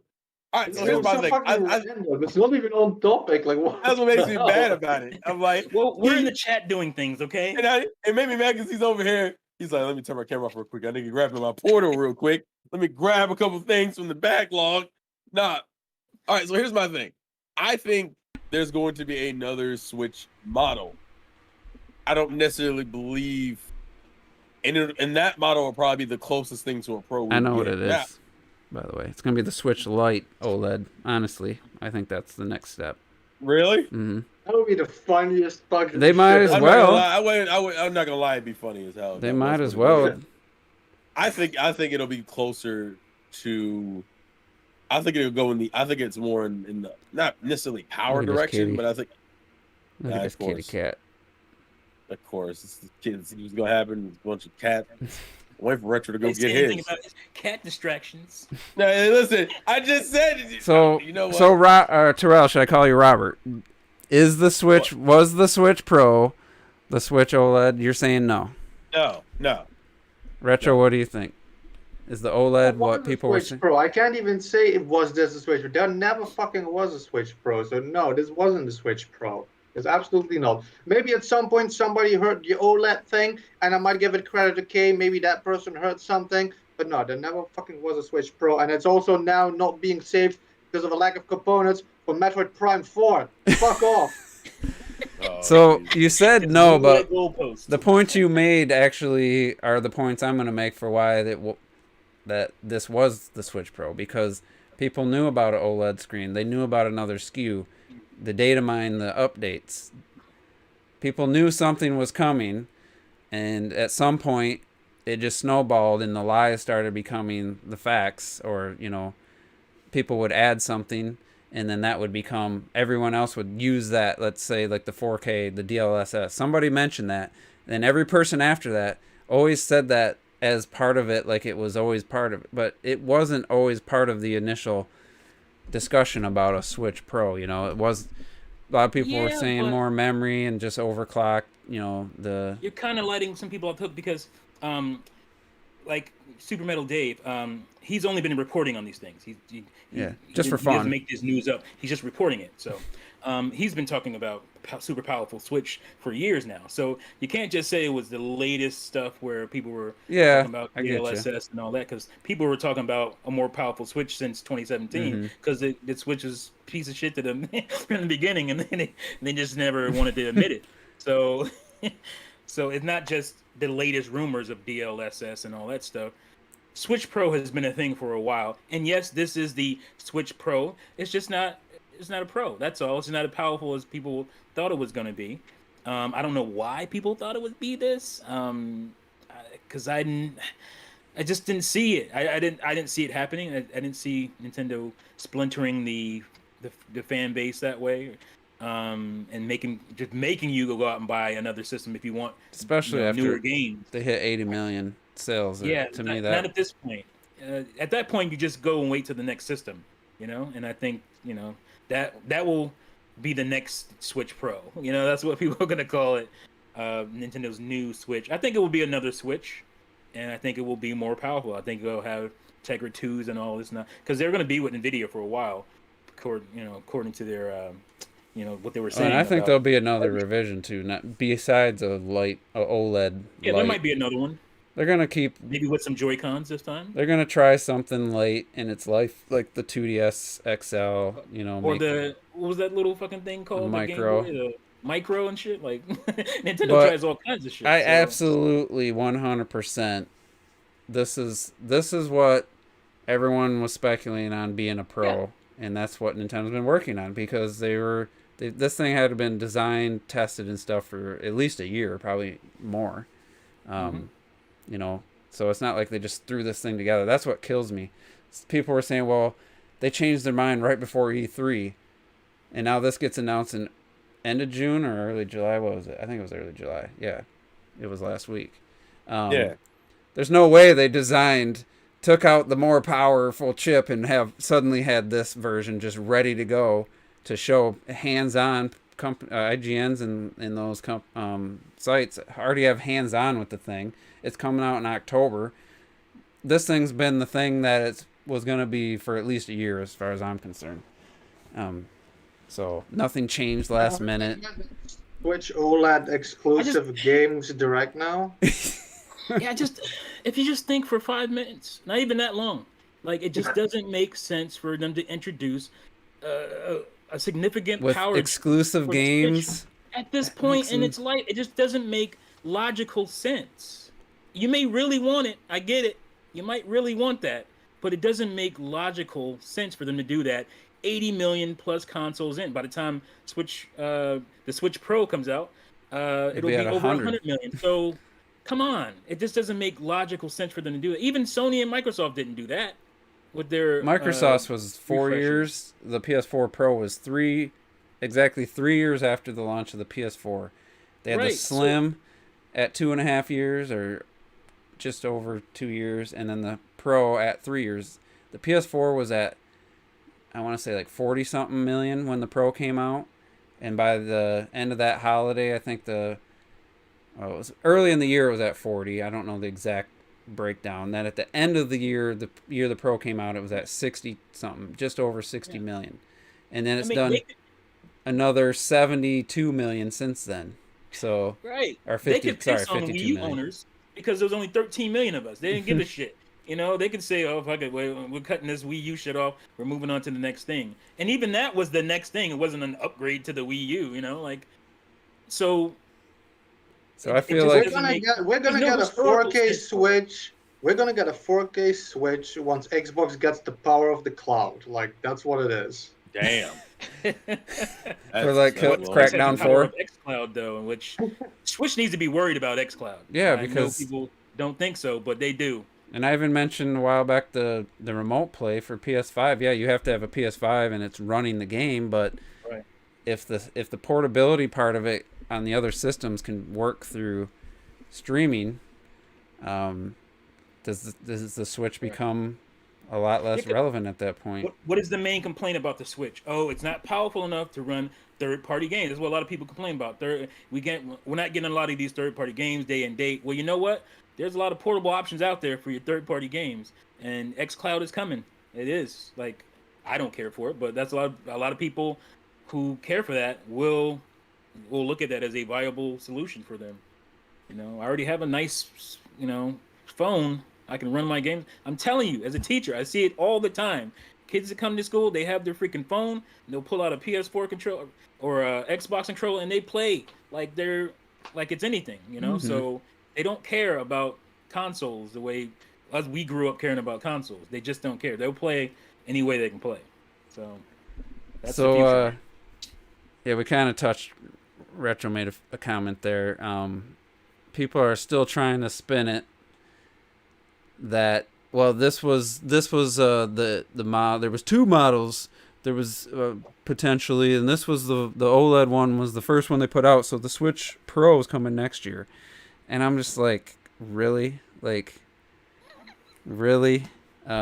makes less sense now that the OLED's out at $350. We're gonna put out two models right now, like within months of each other, and especially the a lot of people, I won't say a ton of people, but there was a significant amount saying the exclusive game thing was going to happen. Even Super Metal Dave, as late as early June, was saying I don't know that who that is. August to July there was going to be a showcase. Why would you have, like I said, Troy, I think you didn't get where I didn't make it clear what I meant. I pointed out some huge games coming next year for the Switch that aren't exclusive to the Pro. So it's like you got Pokemon Legends, Arceus, whatever it's called, Breath of the Wild 2, what was the other? Splatoon 3. You got like major games coming to the Switch. What exclusive game is the Switch Pro going to have that's going to be like, oh, I got to get a Pro for that game? Like, I never understood the exclusive games part of it. There's 3 huge games coming out next year for the Switch. What the fuck is the Pro gonna have? That's me. Oh, I'm gonna get the Pro for that game. Like, everything falls into play. Everything falls into place. Pikmin 4, of course. That's why they've been saving it. And I mean, are they gonna do Xenoblade Chronicles X 4K edition? like, I just don't see. I think the Xenoblade Chronicles 3D was just to say, hey, we can do this on this new 3DS. You know, it didn't really make sense to have an exclusive game on the system. But it just, to me, it's just, I don't know, man.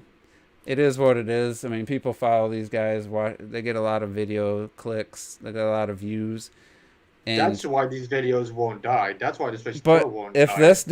If this didn't turn people off to that, nothing will. I mean, the next Switch will come out, and they'll be like, "Oh, this was going to be the Pro, but they decided to make it the next console." You know, it's just going to be excuse after excuse, and the Pro will never come out, and they'll still be saying, "Well, that's what the Switch 2 is. It was supposed to be the Pro, and they changed it to this." I mean, they'll just always be able to say that with no proof.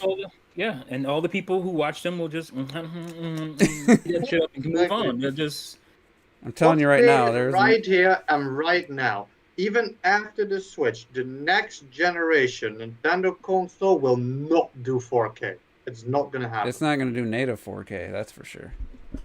I mean, the PS5 can't do native 4K, and if they want to push for 60, and you know, some of the more advanced features right now, maybe by the end of the generation. But it's not even that important. Like I keep saying, with these new upscaling techniques, Nintendo doesn't want. They can actually do 1080 and have it not just a generic upscale, but what they call temporal upsampling and stuff. Actually looks close to that native resolution, but the game's only rendering 1080 and still looks great. So I mean, as technology gets better, the need for native 4K will be less and less. So this hypothetically, you would think in a next generation Switch could hit 1080, a decent amount of the time, actually running native, because right now in docked or in handheld, a good amount of the games run at 720 in handheld mode, and in docked, it's kind of iffy on the 1080, but you'd think the next system could at least run 1080. You'd hope 2023, 2024, whatever year, that games could run at 1080 finally on a Nintendo system, because the Wii U did it for a couple games. So that's all it really needs to do. Then it can upscale to 4K from there. But I was gonna make another point. Damn it! I keep losing it. I had it for a split second. It was on the tip of my tongue. It was to do with the Pro. I was gonna make a statement about it. Oh, I remember. By the time this year ends, the Switch sales will be over 100 million. There's no question. I mean, it'd have to just fall off a cliff to not hit 100 million by the end of this year. So who in their right mind actually still thinks after 100 million Switches that they're going to put out a system with an exclusive game? Like, and start from zero user base. Not for a new system, but a Switch Pro, a higher powered Switch 1, like the Pro everyone's talking about. So if somebody's going to put out a game, instead of 100 million user base, we're going to start at zero. We're going to put our game out, and hopefully the system sells a couple million. Like, it makes zero sense. Anybody watching this live or on the replay, Terrell, I know like you still have some thoughts that possibly it's going to happen. I believe in a pro. I never understood the Oh, whole the exclusive. That's right. You don't game. believe in the exclusive. Yeah, I don't understand. So that's my I question. never A believed lot of that. these guys are still kind of holding on to that exclusive thing too, and it's like, who would do that? I mean, Sony did it very early, and every game since 2017 that came out on the PS4 had a PS4 Pro kind of option, whether it was 60 frames or a higher resolution. So that they've been doing this for 3-4 years now. Developers, they're used to it. You can't take year 5, year 6, and say, oh, by the way, developers, here's some more power. Go ahead and update your games from 2017. Hey, Ubisoft, why don't you make Mario plus Rabbids run in 4K now? Like, no one's going to go back and do that to a 5-year-old game. That's the other part of it that makes no sense at this point. Like, I kept saying, what games are you going to play? Like, if you get it's like what he also said, like with third-party games, like let's say a new Doom comes, do you think they're gonna put the new Doom like on this exclusive Switch, like you said, when they can downscale it a little bit and put it on the current Switch, like with like 100 million install base? Even third parties will not all of a sudden go to a Switch Pro if it's there for exclusive game. Yeah, Why I would agree. They didn't even I agree with bring that. Doom and stuff to the Switch until it started selling. that didn't happen until the fall of 2017 when you started getting bigger third-party titles like that. So Yeah, And like, they wouldn't have pulled that trigger if the Switch you wouldn't have saw Doom on Switch if it didn't sell. and I mentioned HDR earlier. I thought that would be another advantage of the Switch OLED to add value. But then I was thinking, I mean, we're on year 5 now.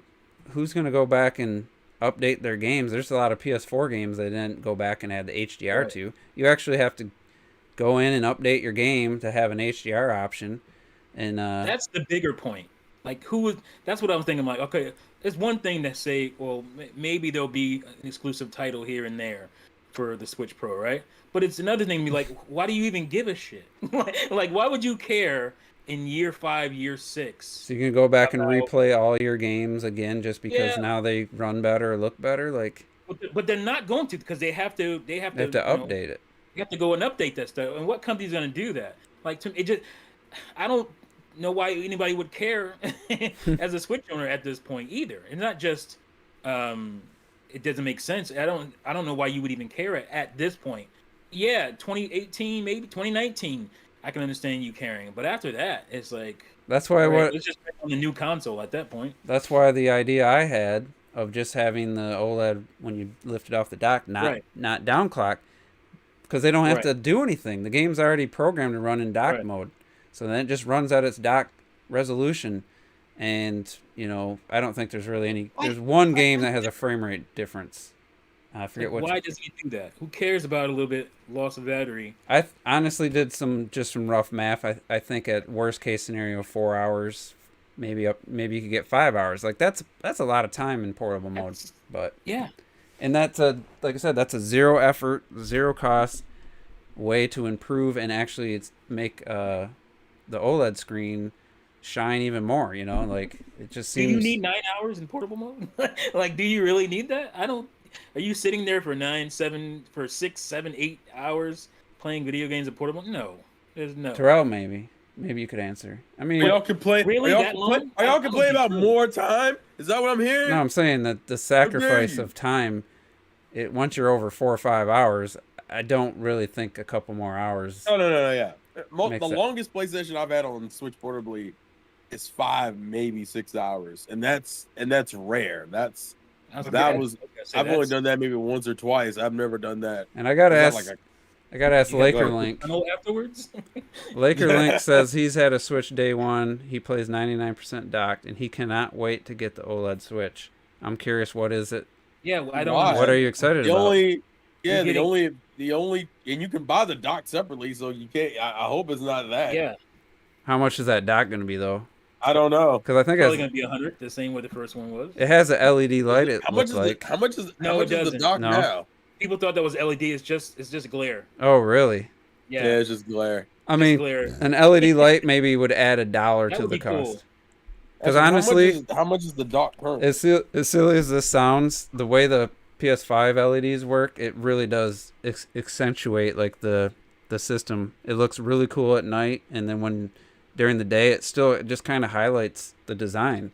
And I was like, Will the old Switch even fit in that dock, by the way? Like, as Yeah, in, it will you be able will. to like pull it out normally? it's the same. It's the same dimensions. same. The It's Switch is exact the same The dimensions. same dimensions? I Yeah. think Oh yeah, Yeah, of it course. is. Yeah, I'm It an just idiot. changed the Of bezel. course, The bezel is it's just a screen. smaller. Yeah. I think Yeah, it's just a like a screen. few millimeters wider, but that wouldn't affect going in the dock. The No. old Switch. The dock And Lenny currently- Wright, what he said something funny earlier. What about the supplemental computing device? Oh, Oh, God. remember that? OJ was he didn't he had a. I mean, it's not the easiest words to put together. A supplemental computing device. It doesn't really roll off the tongue, but I remember him saying that probably That's 100 the toughest times word. for like in the course of 6 months while we were thought that was going to be a way to I think boost. he got that from his buddy Damn. Dave, though. Terrell, is that your fourth burger you're eating? Okay, I swear that's like 4 the, burgers, is it? I swear that was No, like the it- third or it- fourth it's time I like seen a- him take the first bite out of Double it. old man. No, it's the second one. It's the second one. Yeah, he only Yeah, had 2. That's indeed. Let's see. Listen, either Laptops. either I eat on the podcast or I miss the podcast and eat. Hey, I you choose gotta eat. the former. All right, You gotta eat.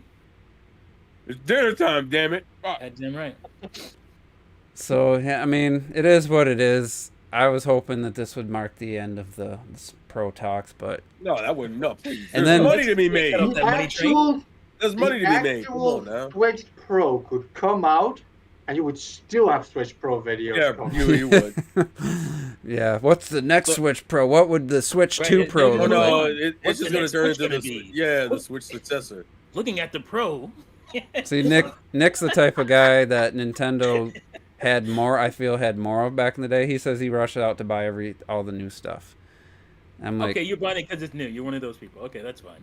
I feel But like it's- there was, There's nothing about the system that makes you want to buy it other than the fact that it's new.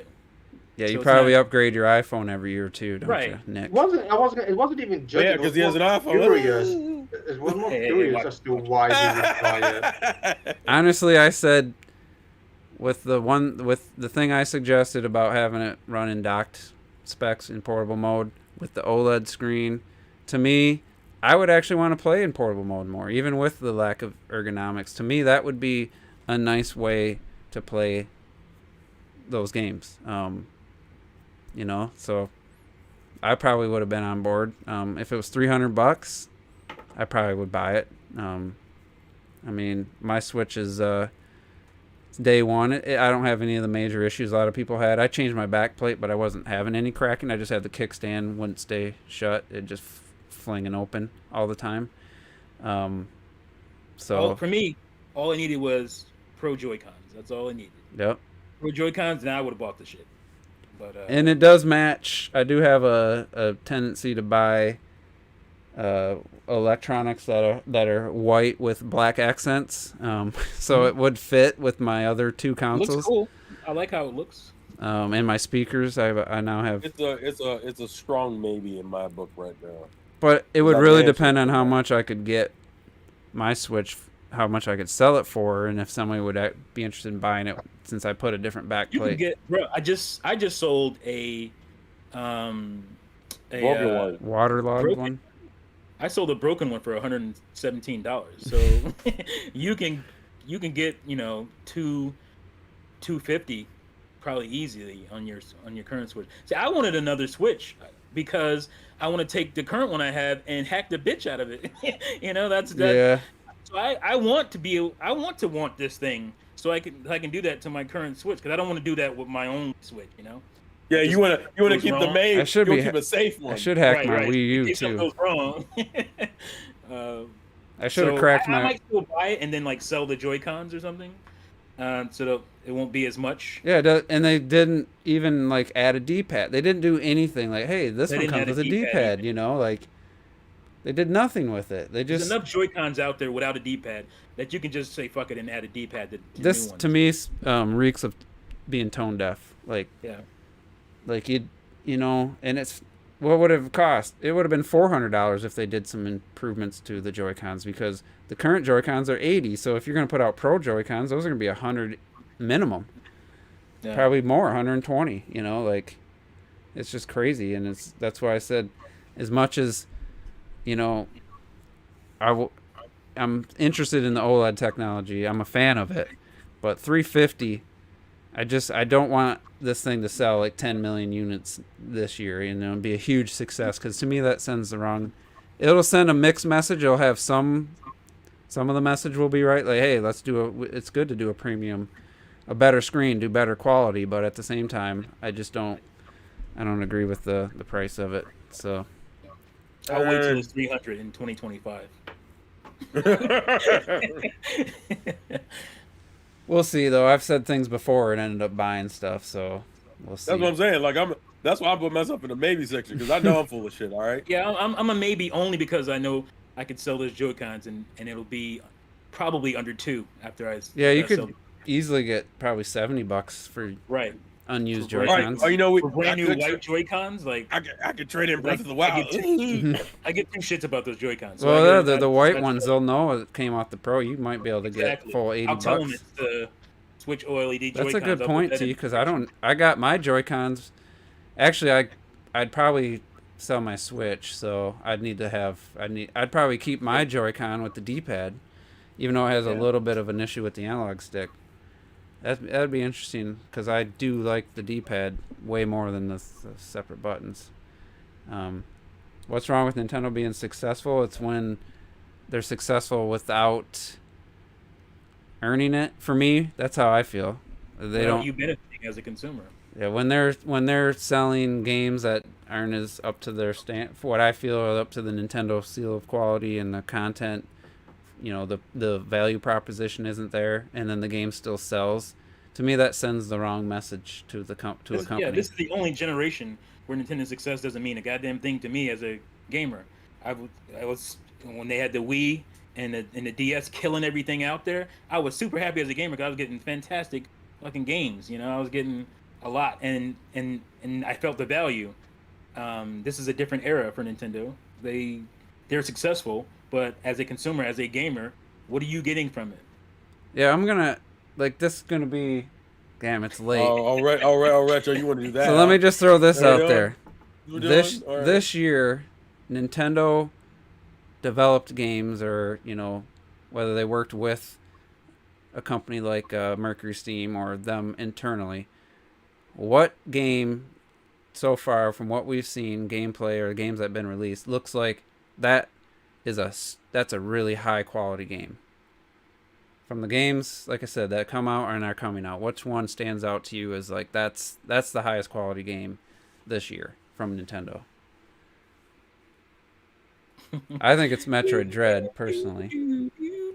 Yeah, it's probably Metroid. Yeah, again. Yeah, it's got to be Metroid. And so then I look at all the other games, and I'm just not seeing that success translating into, like, with the Wii U, you got games that, it was the first time, it was a pretty big jump graphically, but you got really high quality games, whether it was the Mario Kart, Tropical Freeze, Smash, even though Ultimate, I would say, is equal to Smash for Wii U.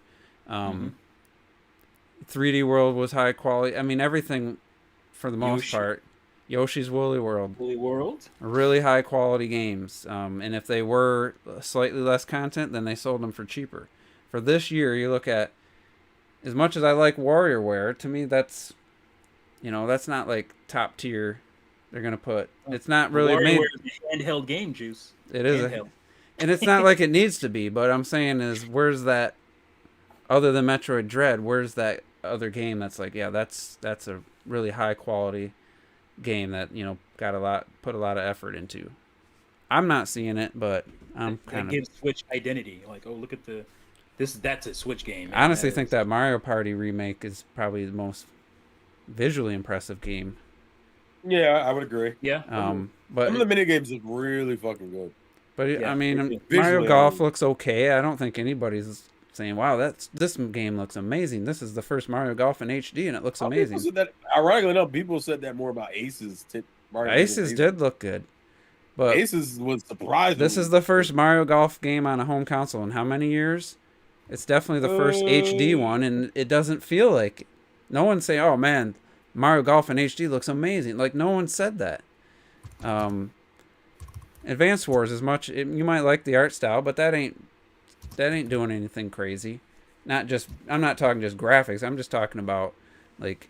Well, that was not even Nintendo developed. That's way. No, forward. yeah, but that's one of their bigger games. What's Super Mario Party? We've had Mario Golf.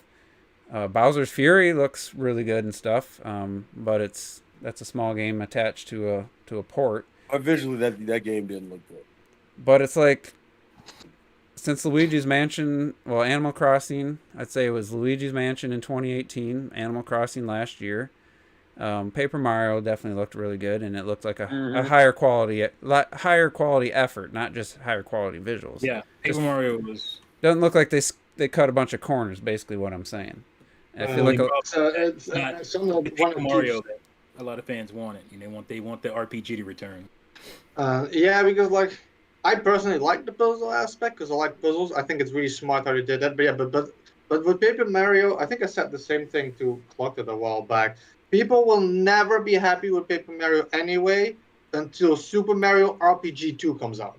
They won't give a shit about any Paper Mario game. That's just what it is. Your Door 2. That's what they want. Yeah, exactly. Yeah, that's what I wanted to say about the graphics thing, though, and I think it's pretty high up there. Like Pokemon Snap came out this year. Oh, that's right.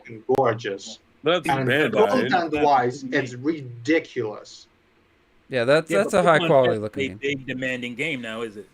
That's a okay. That makes sense that Nintendo would make that for Switch, because it's it's an on-rail shooter, and it's Pokemon sales. Boom, everybody wanted that game. But then they had to hire a different company, to actually. Somebody pointed out, who was it? I'll give him credit. Lucius. Advance Wars being made by WayForward. Dread being made by Mercury Steam. Mario Golf Camelot. Pokemon Snap was Bandai. Like, what is Nintendo actually releasing this year? Bowser's Fury, is it pretty much it, isn't it? Or a Paper Mario? Not Paper Mario. Mario Party? No. Mario Party. Mario Party would be... Well, no, isn't Mario Party done by... No, that's internal, I think. I thought it was... And then WarioWare. It's not Camelot. Camelot's not Camelot, but... Oh, Hudson. Is it Hudson? Well, is Hudson still doing it? I don't think it's Nintendo. It might be Hudson. I honestly think most of Nintendo's staff is working on Breath of the Wild 2 and Wild 2, yeah. Because they didn't make it either. They didn't make it. They probably got Mario Kart 9 about 20% done. That Mario Kart team's probably 20-30% into Mario Kart 9. We're gonna meme that to death, aren't we? Oh hell yeah.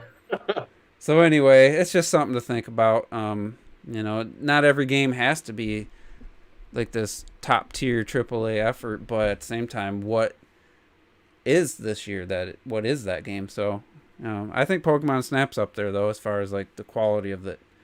Seems it doesn't seem like they skimped out on anything. That's all I'm looking for. It doesn't have to be the most graphically impressive game. I just want it to not look like they cut corners and cut costs, because they're making so much damn money. There's no excuse for cutting corners from a Nintendo first party IP, whether they're making it or there's somebody else making it. So that's just how I feel. But we better get out of here because we're past. It's almost 9:15. Go get them. They're restocked. Go get them. Which one's that? It's kind of... What is that? That Disaster Report? Oh, Disaster Report. This bitch has been sitting at like $140 for like a year. I've been looking at it, and they restocked them and dropped down to $44. Nice. I had to grab that. What about Zombie U? Would you say that went up? Oh, no. Zombie U is just like super cheap right now. Oh, is it? So if you're looking for the future, get you some sealed copies of Zombie U. These bitches are just $7.49. Damn. I cannot remember if I bought that game. I have to actually go look, because I didn't. I rented it twice, and I swear either I borrowed it from somebody or I bought it eventually. I honestly have to look, because that's one game I just... This is for Terrell. There you go, Terrell. That's a high quality. Look at that box art. Another Wii classic. No, man. All right, guys, we're gonna get out of here. Thanks everybody for tuning in, and we'll be back next week talk about Metroid Dread and Switch Pro, because your shit, D. Next every podcast until Metroid Dread comes out is going to be talking about Metroid Dread and the Switch Pro. Just letting you guys know. Hopefully that's cool. And we'll see you next time. Hey, We'll see you next Gotta do time. this shit with you. Help me, T. Damn. Good God Almighty.